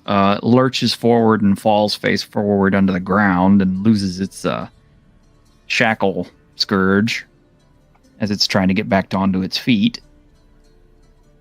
Lucky you. Yeah. But yeah, I'm definitely going to drink the Potion of Furious Might next turn. Okay, well, it's next turn. You did take 1 hit, though, and the damage is 2. Okay, I am down to 3 hit points. Oh, no, I'm sorry, it's 1. It's 1. Oh, okay. 5 is the cutoff. So I'm down to 4. If you want to go ahead and go first, go ahead. Okay, can I drink 2 potions? Or just No. 1? Well, Okay. you could drink, I'll let you drink 2, but that'll be your whole action. Okay, then I'll drink the Potion of Healing and the Potion of Furious Might. Okay, roll your healing. Okay, and that's, what? D8, I believe. Okay. That's 4. So it's 1 point of healing. Cool. And I will erase that. And I now have the Potion of Furious Might, which it says that I regain 1 lost hit point or hit die each round this potion is in effect. move it twice normal movement rate, and then roll all attack rolls twice, taking the better roll. Nice. That's good. That's a good one to have for now. Mm-hmm. Although you might wish you saved it after this battle, because it looks like it's going to be ending pretty soon. Oh no. It's the other two characters' turn. Oh no, I'm gonna attack you guys. Or maybe just the villagers, that's better. I'll stab him with the butt of my staff while he's lying prone and channel the remaining static from my lightning casts down through the staff. Yes. So hopefully it's going to be easier to hit. I'll probably give it to you. I rolled an 11 to hit. Easier, but not that easy. I tell you what, I will let you take advantage on that dice. Okay. No, I rolled worse. Okay, so just the static charge then. Okay. 1 point of damage. Oh, just 1 point? Yeah. Okay. Just taking 3 total. Likewise, moving in for the kill. All right, I'll give you advantage. He's prone.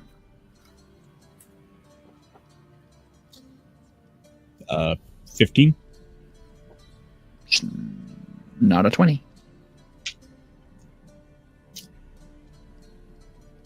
And then I will attack. That was your best roll out of 2? Yeah, one was a 13, one was a 6. Oh, okay. Yep, sorry. Okay, Mag. That's an 18 plus 7. Okay, then that's a hit. Okay, and a d10. Big axe. 9, so that's 3 points or 2 points? 2. Okay, There's no 3 point. awesome. Well, that sucks, So- but okay. Okay, so it's taken 5 now. Oh, and I also gain a hit point back since now my next turn. All right. Well, it's going to try to make you lose that hit point now. It definitely doesn't like you. You're the only one who's really been hitting it. Yes, that's 1 claw. Okay. Let's see, that's an 8. It may miss. No, it's a 16, and with your armor, it's going to hit. Okay. And the Scourge, which is its big attack. See, it's a 15, your armor class is 5, so it's a 20. It hits also. Damn. Ow. Yep. Yeah, the Scourge is the one that hurts the worst. It's a D10. I've been rolling well. But not today. So it looks like 1-1-1. So you take 3. Okay, I'm down to 3 HP now. Okay. But you're getting 1 back next round. Mm-hmm. And it's next round.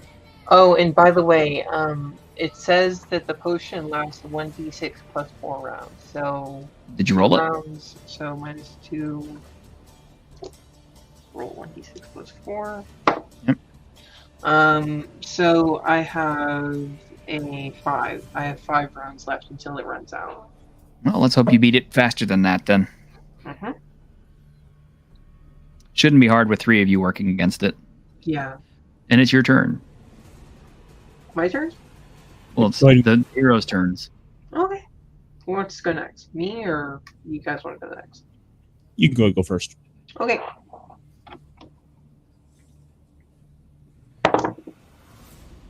That's 15. Miss. Okay.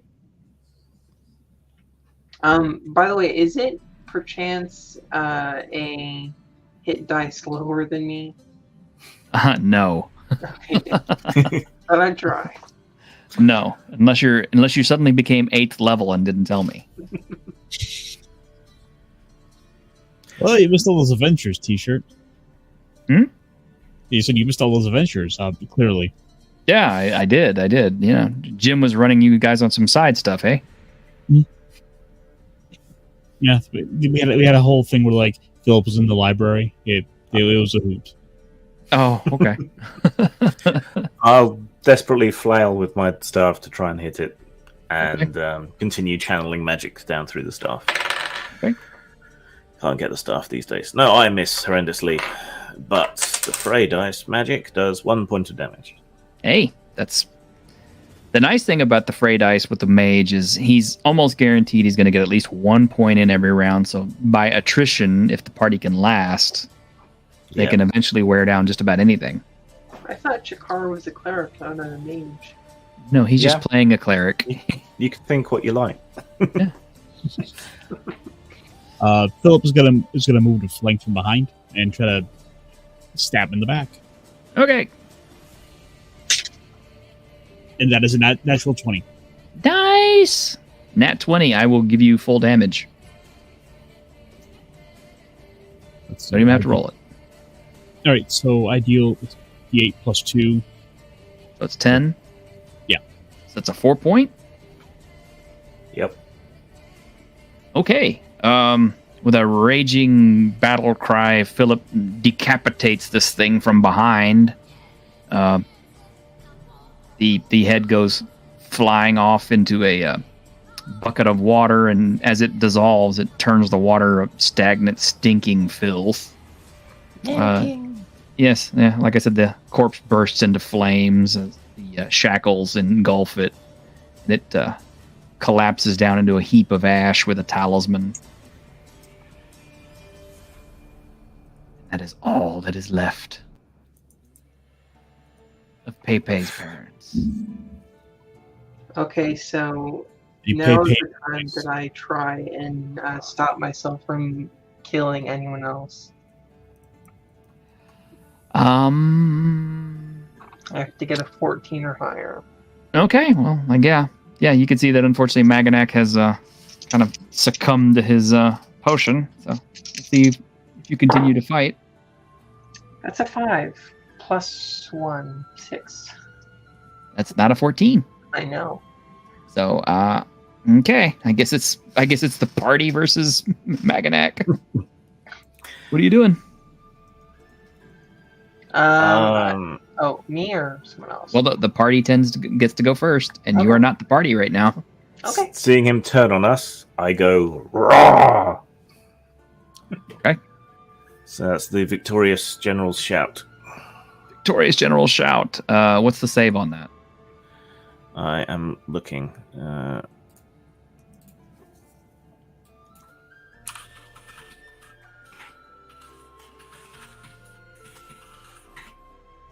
You know, I forget I have one of those as well. Mm-hmm. Yeah, the magic item list is not very big. Crawford really needs to expand on this a little bit because he's got a great game. He just needs to expand the magic item list and the monsters list. But I think he probably isn't doing anything else with this because he's moved on to the worlds without number, heroes without number, cities without. Mm-hmm.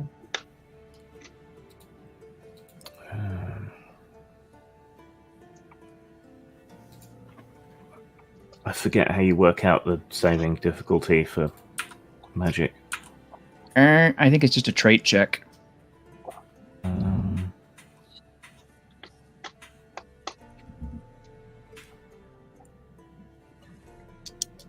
Usually it's just a morale check by...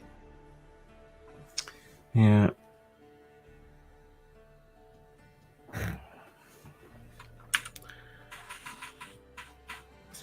Character section, General's magic section.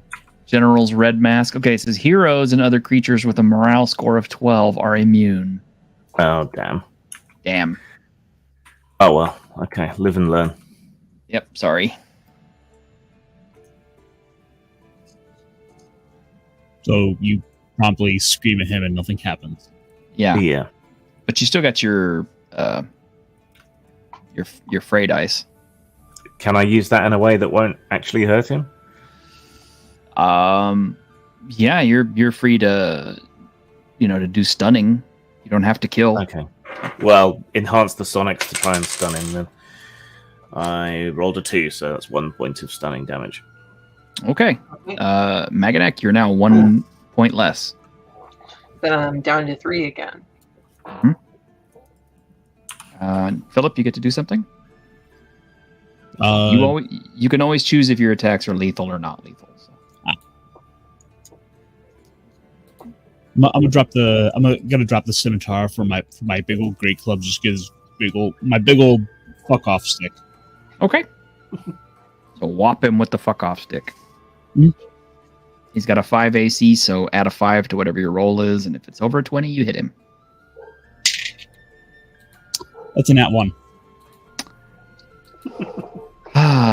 So you reach into your pack, you try to pull your great club out, and you end up flinging it across the village where it smashes off of a tree, scares a bird, and your club is now 40 feet away in a tree. Uh-oh. Shun hasn't done anything this entire fight, so I don't usually like to let the NPCs step in, but this is a case where the NPC probably needs to step in. So Shun he has a great big old Tetsubo, which is an iron shod club, and he'll wallop the shit out of Maganak with it with an How much 18. damage did he do? Hang on. Oh, okay. I thought you rolled damage already. No, I haven't rolled damage yet. He only did 1. Okay, I'm down to 2 hit points. He just clipped you with it. Gonna rise to 3 hit points in the next turn. Okay, it's your turn now. Okay, I'm back to 3 hit points. And should I be in control of Maganek right now, or should you? I tell you what, I will roll randomly as to who you go after. Okay. On a 1, it's Shun. On a 2, it's Philip. On a 3, it's Shakar. On a 4, it's a reroll. I don't actually have my D3 dice with me. It's a 1. So Okay. Rolling to hit. attack the NPC. That's a 15 plus 7. Yes, you will hit. Okay. And D10 damage. Okay. That's 10. That's 4 Um. Okay. You cleave Shun's skull directly in half, shearing straight through his body. He drops to his knees and collapses.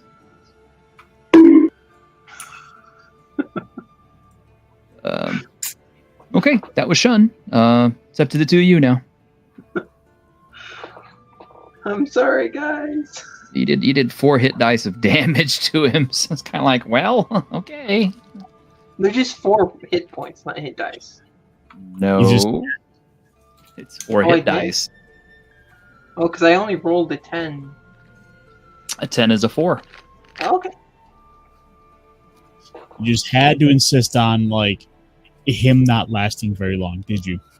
Yeah, and you had to make it happen.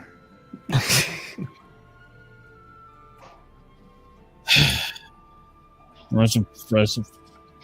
Still got your scimitar. I do. Yeah, and you just literally saw the elf just turn the monk into a well, you pretty much just bisected him right there in front of you with his battle axe. Would I be able to grab his the Tetsubo? Yeah, you can grab his Tetsubo and hit him with it. Yeah, I'm going to do that. Okay. Kind of do a little slide in, grab it, and try to take out his knees. Okay. See that roll? Just add 5 to it.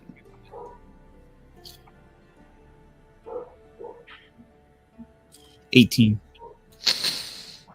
Total? total. Yeah, you'll swing and miss. Just barely. Chakar, things are getting desperate now. Yeah. The elf has gone mad. Tabletop, why are you not here? We need you. Get in here. We need you to stop my character from killing everyone. Yeah. You need to drink a berserker potion. I attempt to conk Manganak on the back of the head with my stuff. Okay. I roll pathetically, but I will also pelt him with telekinetic stones from all directions for 1 point of damage. Okay. Okay, so you take a point. Put my How much hit- longer does your potion have? It was supposed to last 5 turns. 5 turns. Mhm. Okay, I think and you we've got spent 3 more. yeah. Because you drank it like right at the end of the battle, pretty much. I didn't know it was going to be the end. Does he get to roll again to control himself each turn? Can I or- do that again?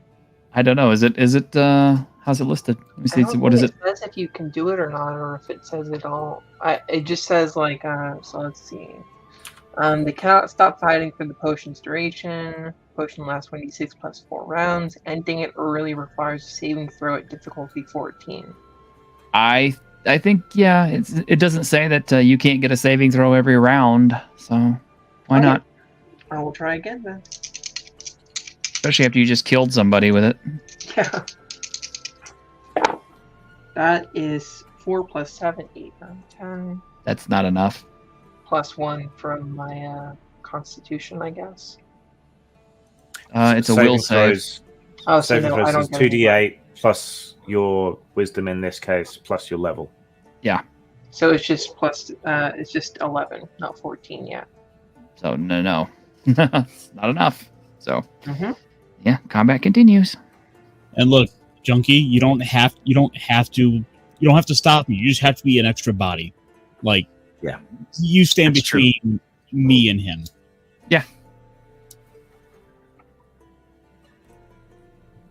Help. And remember, you get to roll all your attack rolls twice, taking the better roll. Oh yeah, that's true. Rolling twice. Mhm. Yay. Oh, but T-shirt, can you roll for who I attack next? Of course.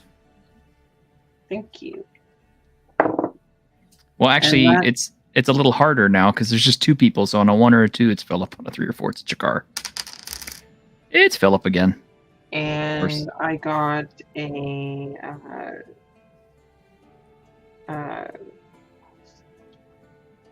that would be 13. What's your AC, Ironcaster? 7. So that's a 20. Okay. Deal damage.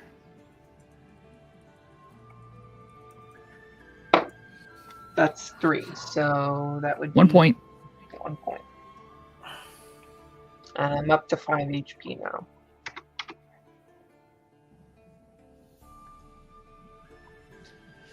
Okay. So 2 more turns. Uh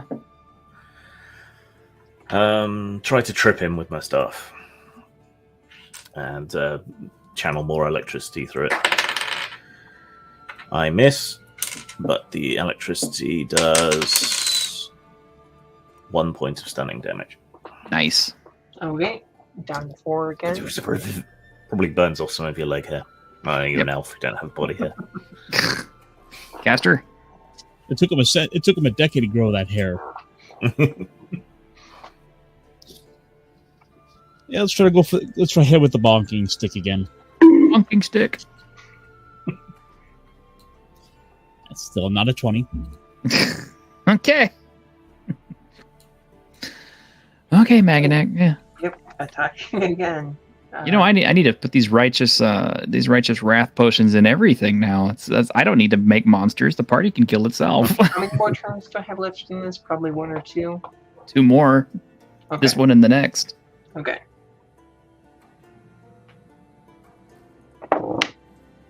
That's a 13 plus 7.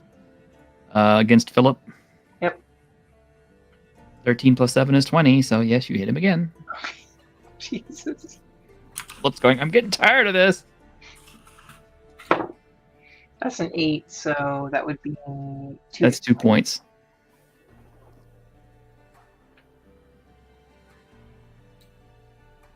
And I'm up to 5 hit points again. There we go. I decided to make use of that little the little headline. That 7 AZ 10. Yeah, that helps. That's a good idea too. Yeah.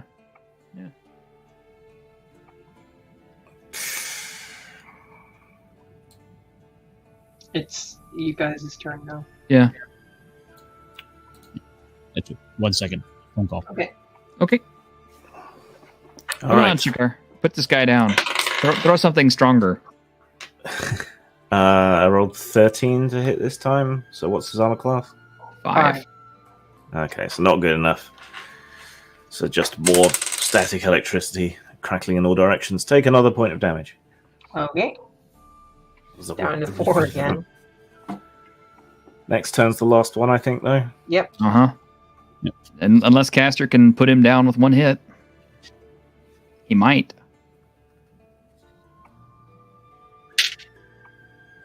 That's a 2.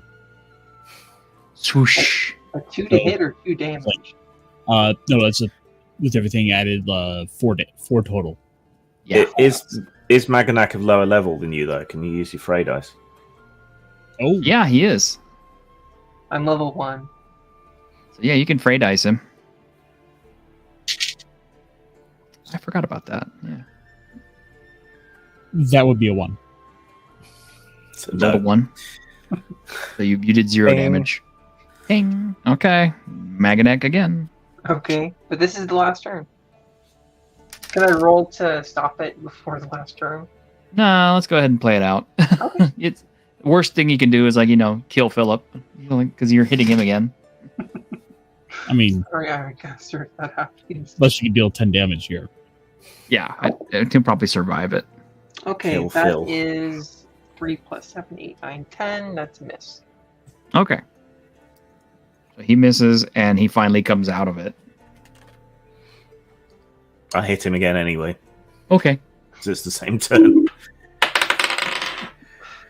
I miss, but the static also fails to do any damage this turn. Guys, stop! I'm back! I'm back! I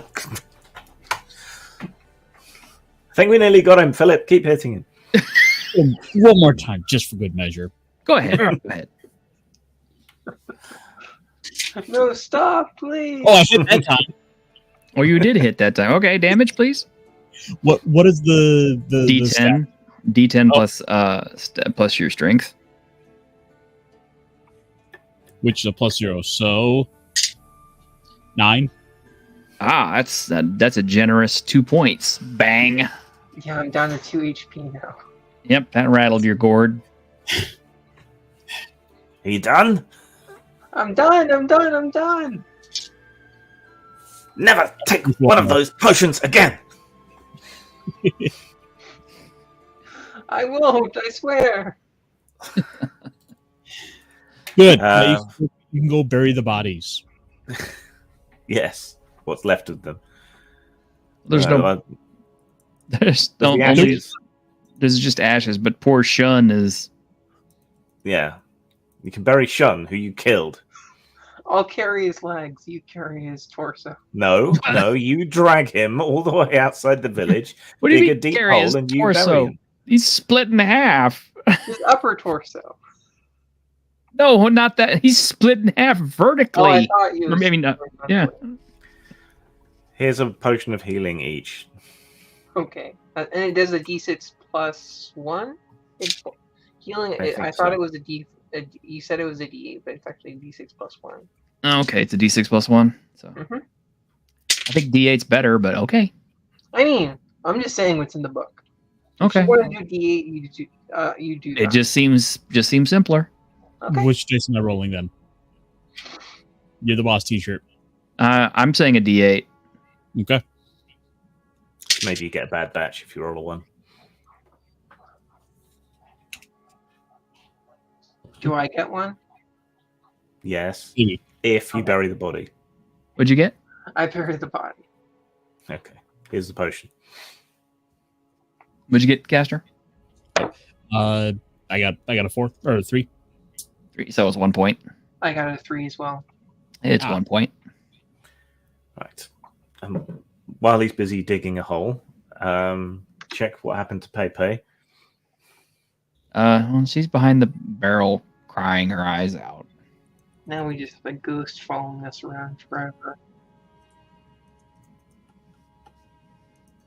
These talismans that they dropped, what are they? Just their signature signs of their demon bond, or Yeah, that and it's like literally it's their contract that they wrote with the Hell King. okay. Well, I'll blast those with magic to get rid of them, Okay. and then Yeah, search their hut. Well, I mean, they're pretty well off, I suppose, because they pretty much had eternal life to live well. Have to generate treasure.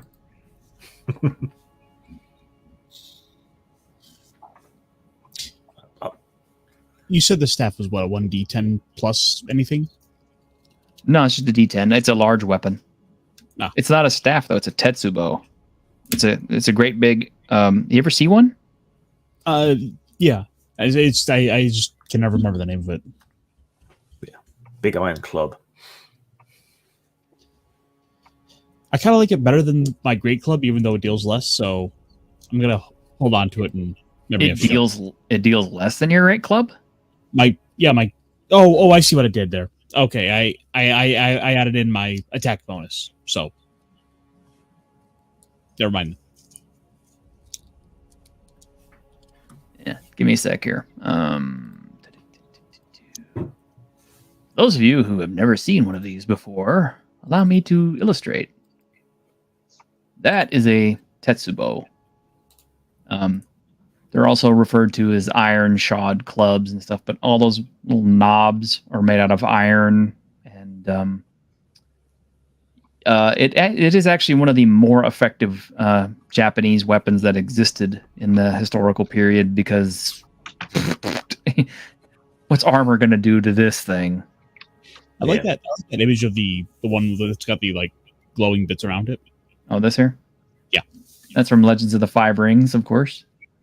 Yeah. Of course. My That one's friend kind of nice Steve too, though. played a crab samurai in Legend of the Five Rings who was armed with the Tetsuba.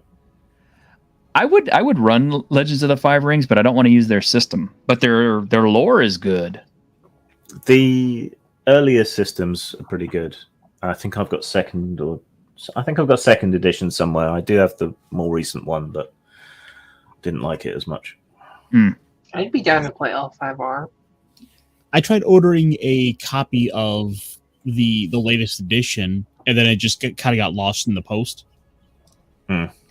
Seems like a lot of things do that. You need to move out of Michigan. Your Zombicide got lost in the post. Your L5R got lost in the post. You need to move to a different country.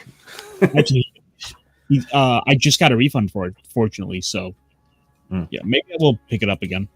Okay. I've only had one of the books I've ever ordered get lost in the post. What happens to me is I order something and then it turns out they don't actually have it in stock after all. That happens to me a lot. Oh no, I'm sorry. It's a bummer. Sucks. That happened. Okay. We've had 2 hours of game time. Do we want to take a break, or is everybody good? Or I could do with getting another drink. okay.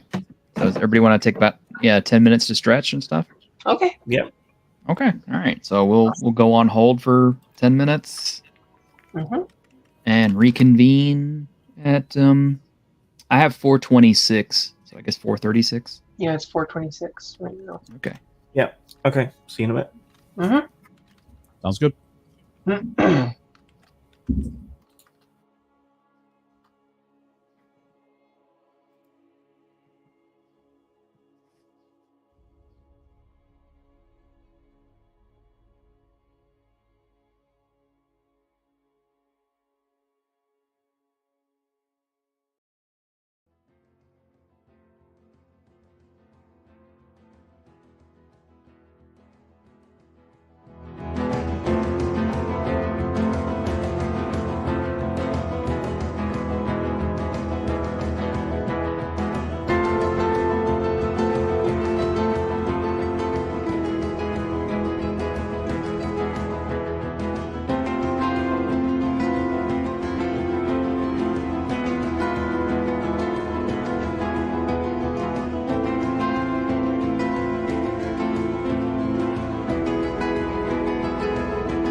And back. Mm-hmm. Mostly. Yep.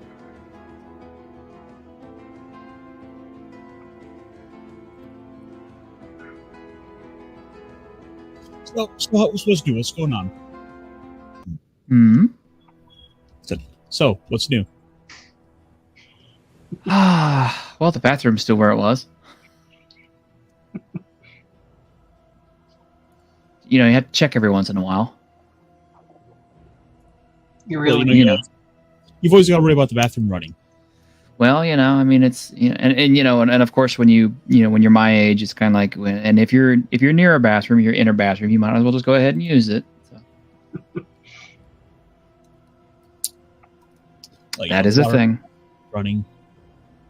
Yeah. I mean, I'm serious. You think it's funny now, but the next time you're in a mall and you're past 40, I guarantee you the urge to stop in and take a leak will hit you. Just because you don't want to get caught anywhere inside the mall needing to take a leak. Okay, we all here? Uh-huh. Groovy. Well. So, by this time, daylight has broken and the villagers have come out to see what's going on. And of course, everybody's asking what happened. And Well, you'd know if you hadn't hidden like cowards. we're simple villagers. Simple Used to villagers. be men coming into town. Simple villagers with two demons in your midst. We didn't know they were demons. They told us that their daughter drowned in the river. they murdered her. This is horrible. They were such nice people. They really, really weren't. And now we have a ghost following us around. I'm sorry, but you're a ghost. Actually, Pepe has disappeared. However, Philip still has her shoes.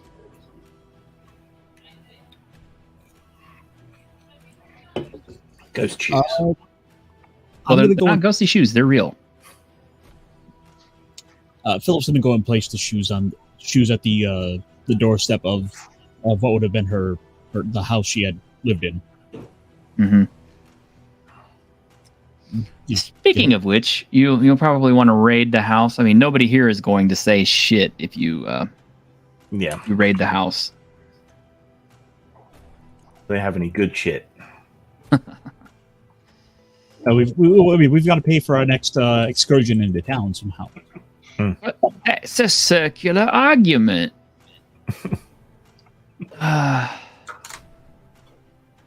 All right. Well, let's see how well they were. Somebody roll me a d6. Okay. That's a 6. 1,000 gold pieces. Actually, it's 1,000 gold pieces worth of assorted money is in the house. Is that what I find, or is that what everyone else finds plus me? I'm figuring that's what everybody finds. Okay. No, we don't do individual searching. It's Otherwise, easy. your party might get irate. So how do we want to split up this gold? There's more. There's more? There's more. Okay, well, what else? I need somebody to roll me another d6. Do you want me to do it? I'd prefer you guys took it in turns. Okay. Okay. Another d6? Yes. 6. Iron 6 Cat cheap got it. gems.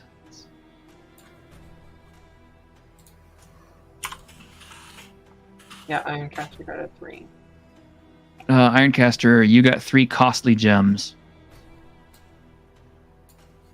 Need another d6? Okay. That's a 1.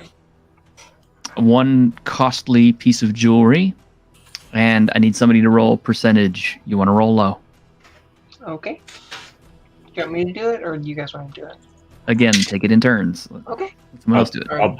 Okay. 56. Too high. So that's what you get. 1 piece of costly jewelry, 3 costly gems, 6 cheap gems, and 1,000 gold pieces. These people did pretty well. Of course, theirs was the nicest house in the village. So, Well, we apparently know what the cost of a small child's soul is worth. Yes. Immortality plus some baubles. and would you like to roll the cost of those baubles? Okay. Okay, so what do we have? Gems first? Yeah, 6 cheap gems. Okay, roll a d6. I think it's Ironcasters go. Is it what, D6? Yes. Yep. 6. These cheap gems are worth 60 gold apiece. So Nice. they're on the high side of cheap.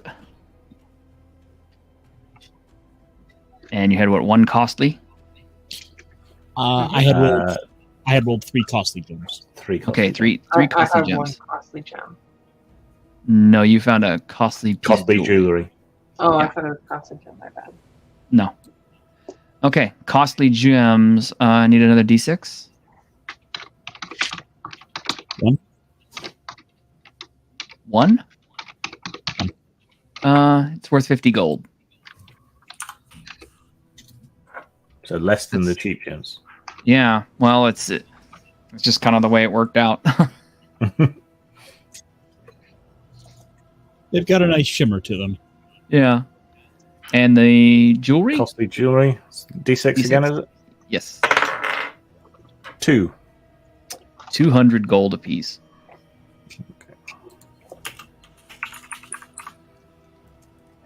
Pretty good haul, actually. It's probably more money than everybody in this village had.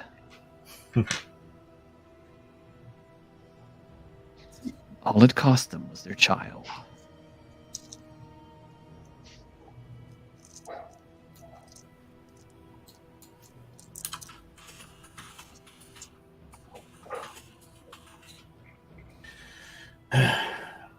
Well, I think we're done with this place then, aren't we? Mm-hmm.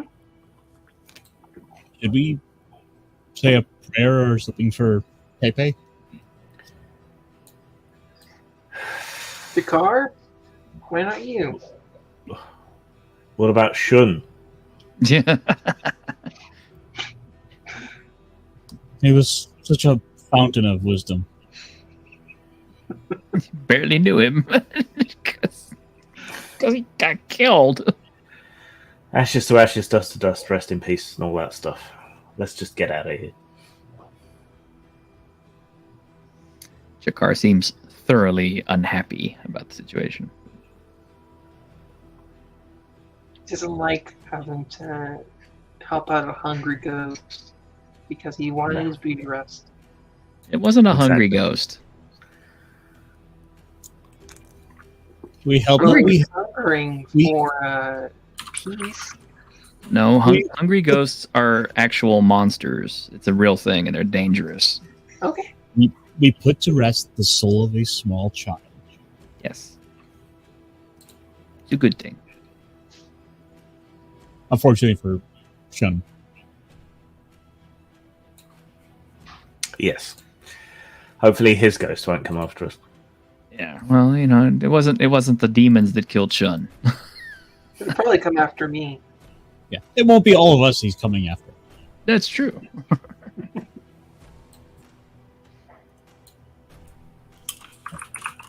So, back to the boat. Yep.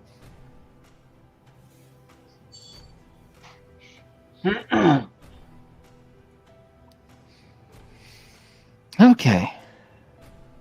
So, taking the boat for the second day's journey. Yeah, you'll reach the swamps. It is. It's also overgrown. It's nasty. It's humid. And it is also the home of lots and lots of lizard people. Of course, lizard men. Well, at least we Lizard can people? fly over them. You're right. We shouldn't assume the genders of lizards. Yes, it's actually the lizard folk. Lizard people. Yes, they're reclusive, and they sometimes inhabit the ruins that others have left behind and fight fiercely against those who would try to dislodge them. Humans and other sentient beings are animals to them, to be harvested for food and cleared away from holy ground. Okay, so clearly, fuck those guys. We don't want to deal with them. Although, horrifyingly enough, some of them interbreed with human settlers.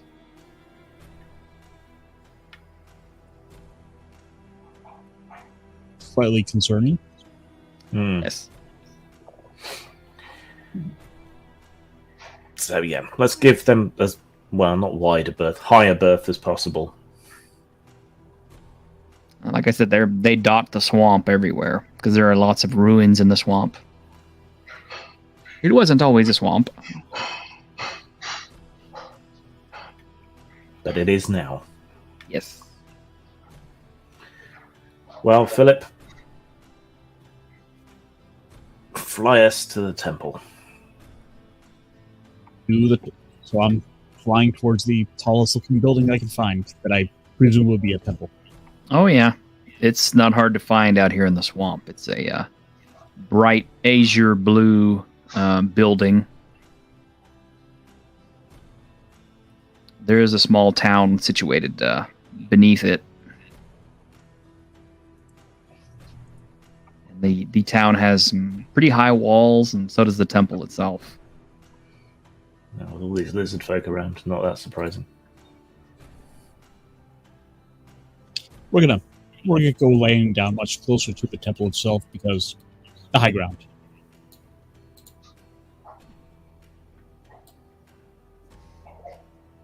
Okay. Yeah, not a problem. The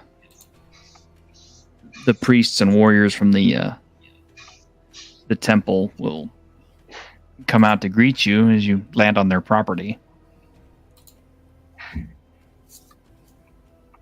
Welcome to the Temple of Xinglong.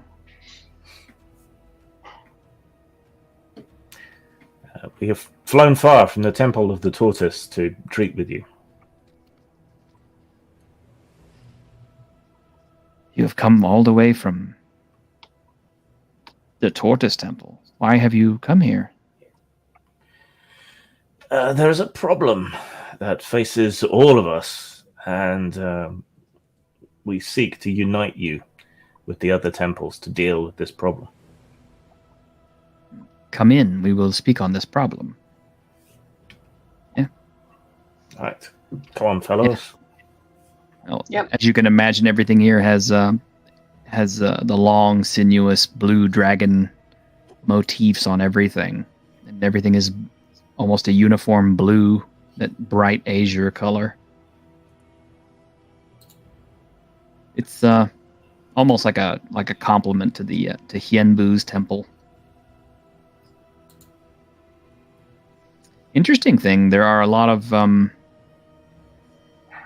part human, part reptile men, half-breeds in the temple. I take it they donate these crossbreeds at the temple as orphans? We rescue them when we can. They would be outcasts in any other place. Good of you to do so. Most of their birthings were not willing couplings. We take them in as a mercy. Xinglong recognizes the other scaled creatures as his own. We are on good terms with the lizard tribes because of our temple, which is why we chose this place. how do you stay on good terms with them when they treat people as animals? They believe also in Xinglong, although a different aspect of him. Another aspect? Yes.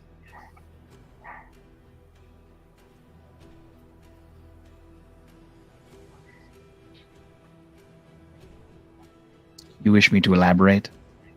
Yes, please. Xinglong is the azure serpent of the east, guardian and protector. They worship a feminine aspect of this creature, the mother beast, which devours everything and produces offspring. The two creatures are similar enough that we have been able to make treaties with them by saying that that their matriarch is an aspect of Xinglong. So they do not attack the temple and they leave the town alone. So far. But we worry. Some of the tribes have very old leaders, and the young are restless and wish to expand their territories. With the red tide encroaching upon us, and the show tribes encroaching, and the humans encroaching, the reptile men feel squeezed more and more between all of the other races and wish to lash out. A day will come when they will rampage uncontrollably over the civilized men's places. Just like the show did many years ago.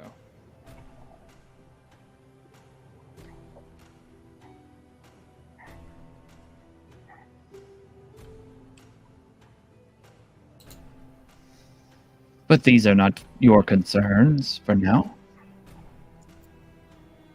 Why have you come? But they are concerns that will come in time. Yes. Time.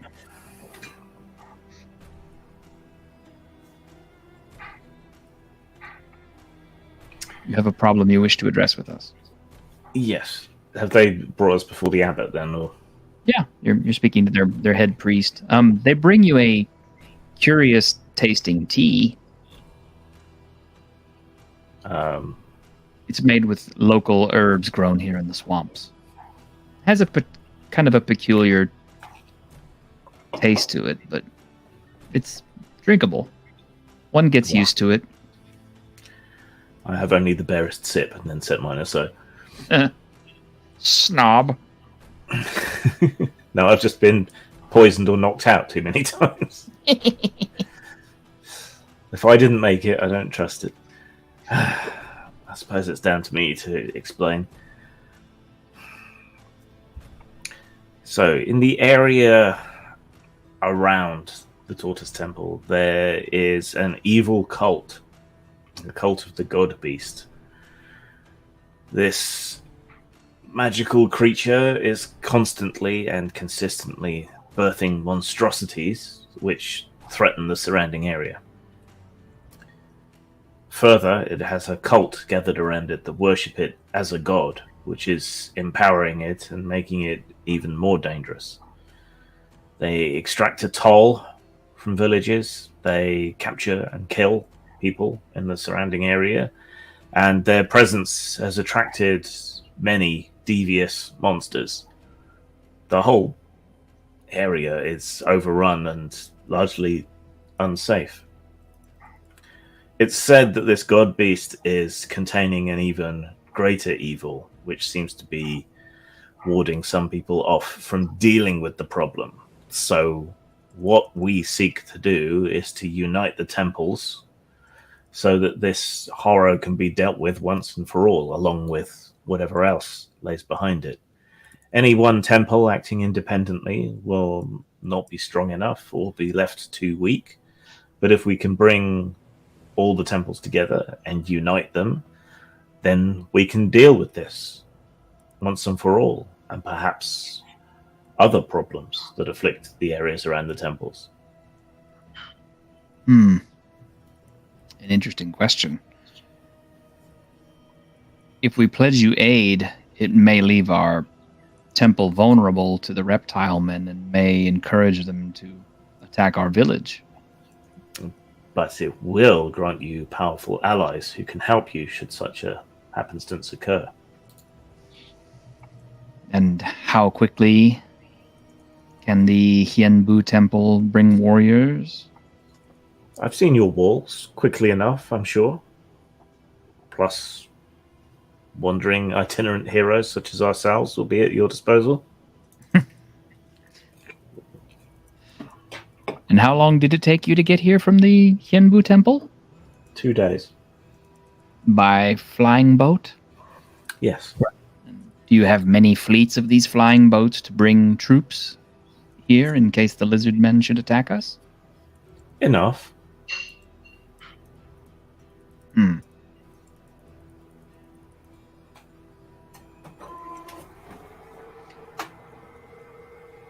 You've got something printing.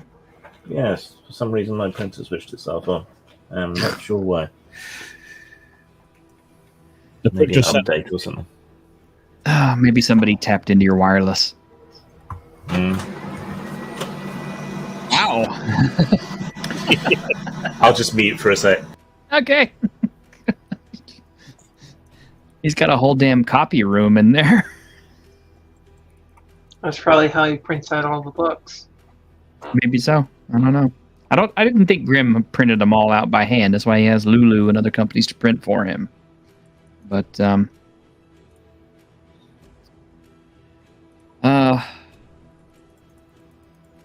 the abbot will ask you to. Why don't you spend the night while we discuss it amongst ourselves? This is not a decision we can make lightly.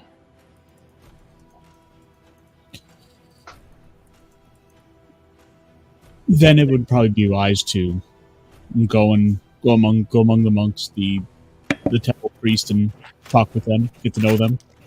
Okay. What you gonna do? Yes. All right. I think it's done. Okay, so what are y'all doing? I mean, you've got the rest of the day to hang out with the monks, or you can go down to the village.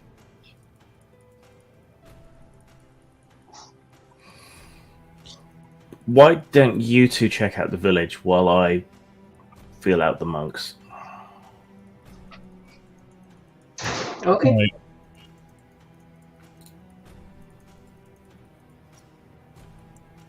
Come on, Philip. Let's go talk to the village. Okay, let's go. Well, this place isn't as high up in the hills or being in a swampy area, so it's not as long of a walk to the village from the temple. As you might expect, this village is not as prosperous as the Hienbu Temple,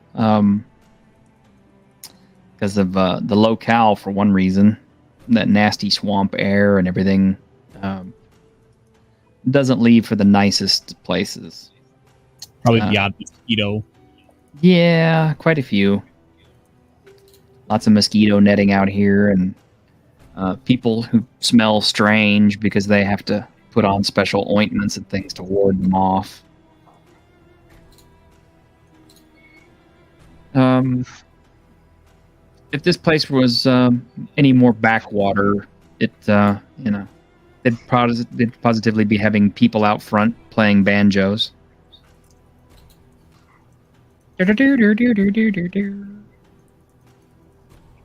didn't see Deliverance, did you? No, I saw. I've seen that clip, Okay. but I've not seen the movie.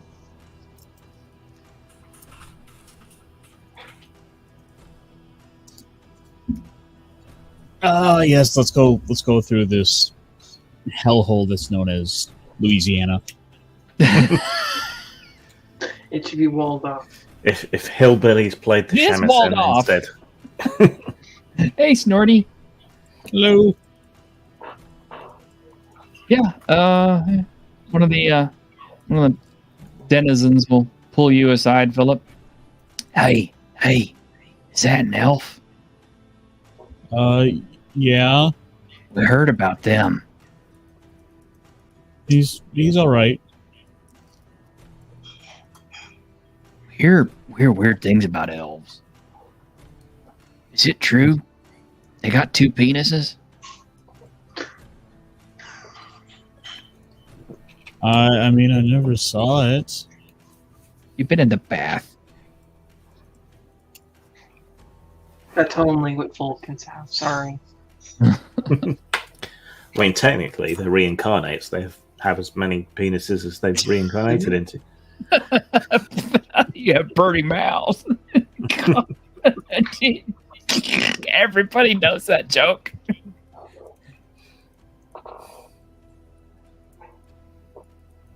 Squeal like a god beast. We heard they got. We heard it bifurcates. You know, like a possum. I can assure you, gentlemen, I do not have that. The fact that this man actually said the word bifurcate. Hey, possum's got 2 syllables. I'm impressed. Yeah. Bifurcates 3. Mm.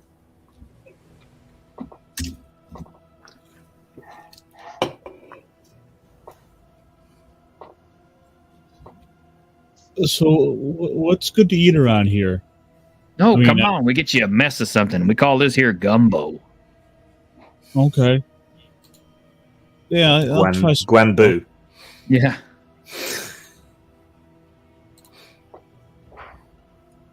Yeah. Whatever it is, it tastes a little bit gamey, but my God, they throw so many spices in it that you can't really tell. This is amazing. I think I saw new colors.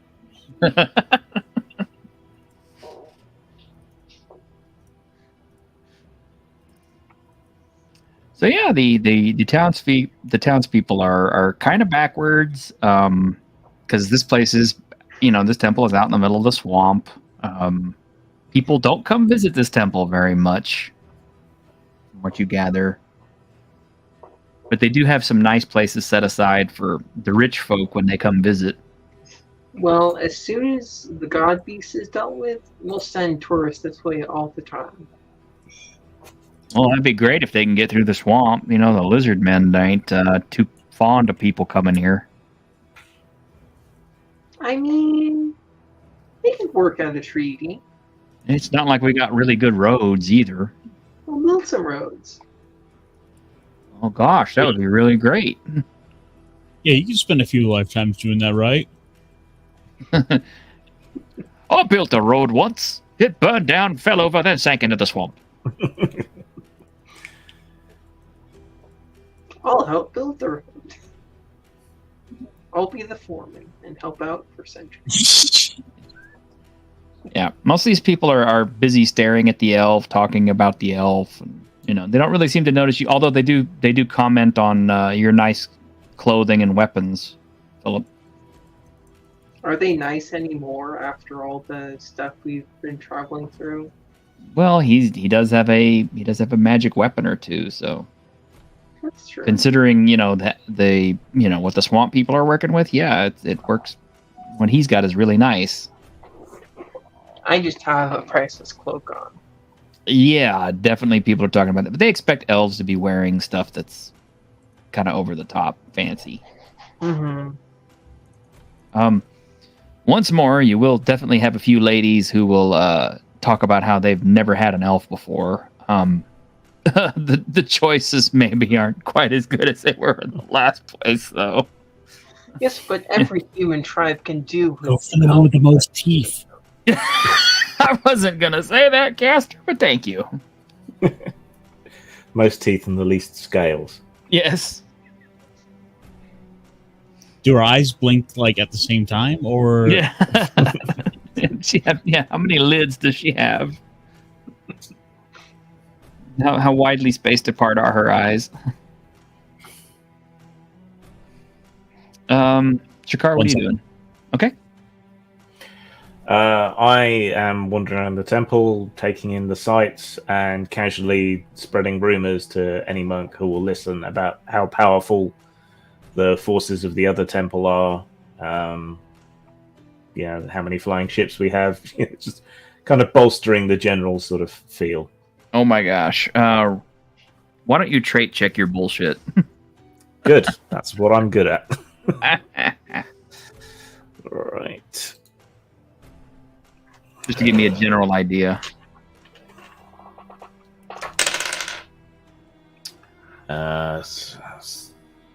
Charisma? Yes. 18. Wow. Well, it isn't too long before you got these monks pretty much eating out of your hand as far as the stuff that you tell them. I'll regale them with tales of the many monsters we've vanquished, which is actually true. It's just I'll skim over some of the details, perhaps. Oh, of course. And yeah, it's not like you haven't vanquished a lot of monsters. No, there was that dragon I immolated. Yeah, that was shocking. That was luck. That was super luck. that was the best kind of luck possible. Yeah. Well, one of the monks will definitely show you where they keep the good stuff. What's the he will tell good you stuff? Well, the lizard men brew this, but it's surprisingly pretty good. Just don't stop to taste it. Just drink it down. Okay, well, politely, I'll have one small glass of that.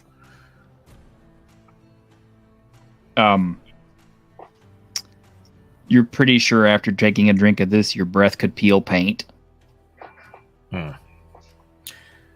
you have a library here? Sure. Well, not really. The swamp air doesn't tend to be good for scrolls. What about we do keep stone tablets? Or we do keep stonework. Yeah, they do have a nice statue collection for sure. But okay, well, what they do have, I'll look over in case there's any useful information to be gleaned. Not a lot, although they do have one tablet in particular that's made out of a black stone you've never seen before. They'll tell you that's God bone. Ooh. I will definitely examine that.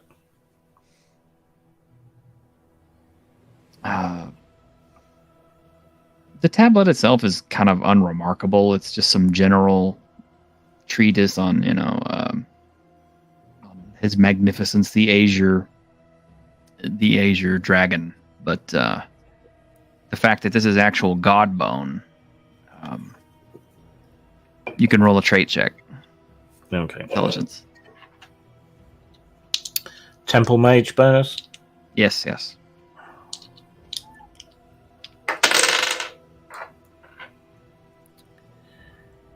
17. For somebody to use Godbone for this is kind of a crime, because this is one of the few things that actually can damage, hurt, or stop the red tide. I mean, you could, if you wanted to go into battle, you could literally use this tablet as a weapon against the red tide. So why carve a tablet out of Godbone instead of a weapon? The head of a hammer or an axe blade or something? The monk shrugs. I believe when that was made, the priest who had that inscribed said that he wished Godbone to be used for some noble purpose other than killing. Well, I suppose you could still drop it on something. I might be missing something, so I'm going to examine it more closely, pore over every surface. Well, like I said, in and of itself, it's just a big Godbone tablet. the priest who runs the library, kind of look at you, look at the tablet, and he'll say, why don't you put that particular one in your pack? We've been meaning to take that one to the southern temple. But Godbone is precious and vital. Surely you need it here. Well, exactly. But we've been needing to move that particular one to the southern temple, and honestly, it's been here so long, it doesn't matter how long it takes to get there. Is this cursed or something? No. That took Why you would a it be worryingly long amount of time to answer. Well, why do you want to get rid of it? It's Godbone. It's a historical tablet of significance to your temple. Why would you just give it away? Brother Shakar, you are an amazingly thick individual. Thank you for noticing. I've been working out. You are a wandering itinerant hero. Yes.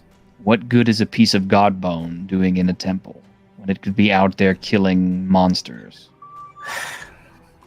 Protecting you from monsters. We've managed without so far, but it's not protecting us from anything. It's besides, a it's piece of Godbone sitting in a rack. It is polite to refuse a gift. The first few times, you've been fine. You wish. You've been cloistered in this swamp for too long. Fine, I'll take it. After this, we can defeat the God Beast.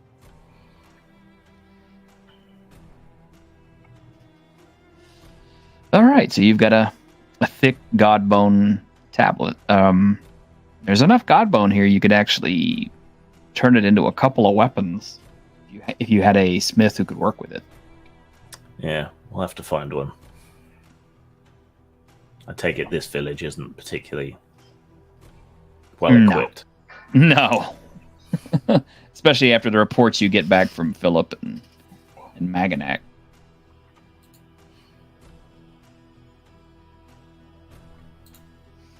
Unless you're doing anything else during the night, you'll spend the night. No, hopefully the monks will now persuade themselves. Mm-hmm. So, the next morning you awaken, and the high priest will inform you. We may be putting our temple at risk by helping you, but we recognize that your purpose is greater than ours at this point. And if fear and respect of Xinglong is not enough to keep us safe from the lizard people, then this temple will fall, and it will be as Xinglong wills it. We will help you. You have but to call, and we will come to your aid in return.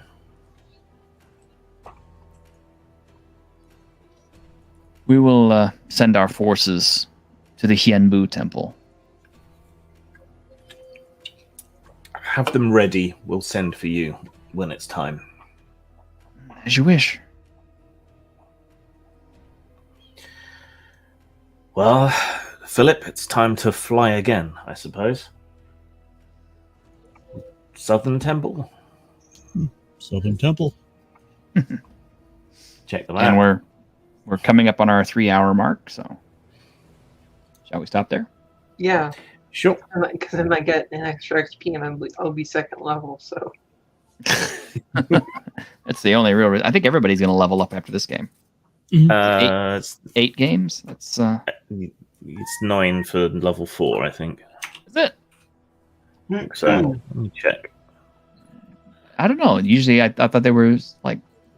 Yeah, I think they just increased the amount needed by one session. So first level needed 2 XP, level 3 needed 3, 4 is 4, etc. Yeah. Level 4 you need 9 XP. I mean, you could give us an extra XP if you wanted. I'm feeling generous. I think we can do that. Woohoo! Awesome. Okay. That makes me level 3. That makes me level 2 still. Yep. Well, you can't have everything. Mm-hmm. Closer to the next level. Yep. Now, let's see. It's your game next week, but the week after, I'm thinking about starting a little bit earlier. Hopefully, Randy says that he can't start any earlier than like 12:30. So I'm thinking tentatively, I'm going to say 1 o'clock my time So that's what, an hour earlier? than what we started today. Yeah. Yeah.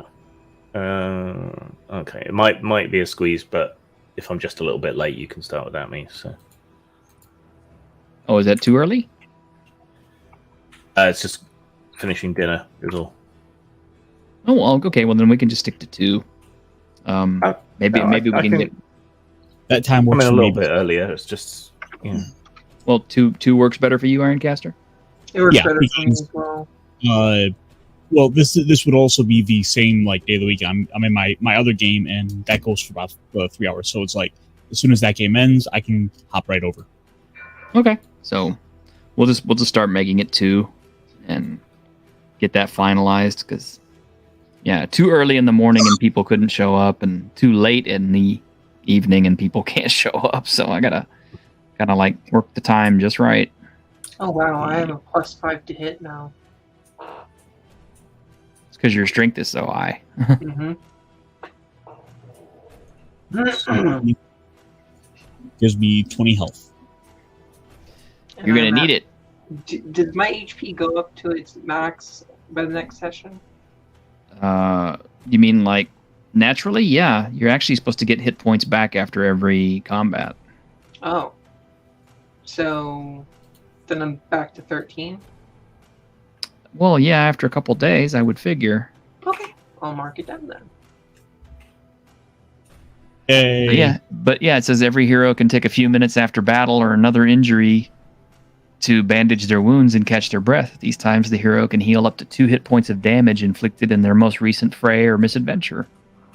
Oh, Awesome. Says this healing can't mend older wounds, damage inflicted by defying death or other taxes on their luck and vitality. But it does say a hero who gets a full night's rest with adequate food will regain a number of hit points equal to their level. And it also says if the hero is in a safe, comfortable place and is aided by a physician or their own relevant medical traits, they may heal double this amount by spending a full day recuperating. And it also says, depending on the hero, this healing benefit may also be gained by spending the day in righteous debauchery with wildly excessively drinking. I would think that would open up wounds, but no, we just kind of drink till we forget about those little old injuries. Well, it's the same way in Tales of War. You just go to the, what are they called, the Paga houses, and then you heal up after fighting Mhm. warlords or bandits or red savages or whatever. You just go and debauch yourself in the Paga Tavern and you're fine. yeah, well, it's like they say, time heals all wounds, but so does a week in a brothel.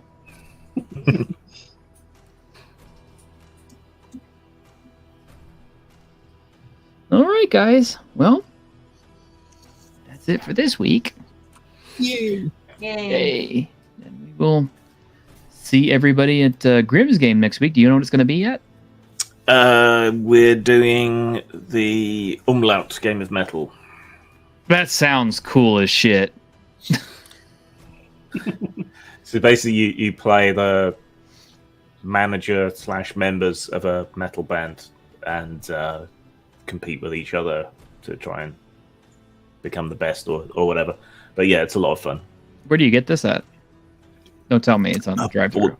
I bought it at IndieCon quite some time ago. I'm not sure where you can get it. Probably drive-thru. I don't know Or if you Lulu. can get it anymore, actually. Oh boy.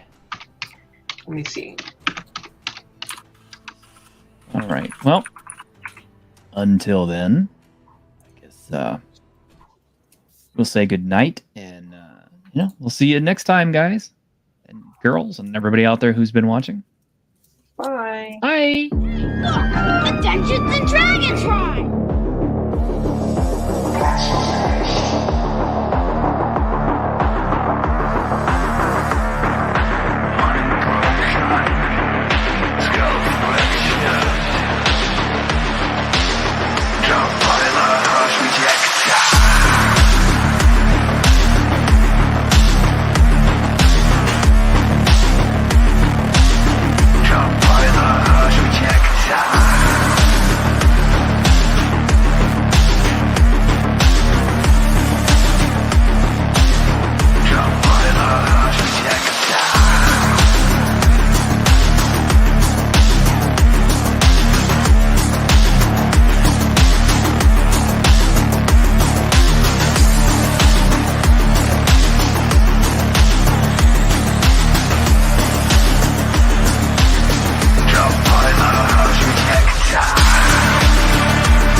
Gracias a Dios.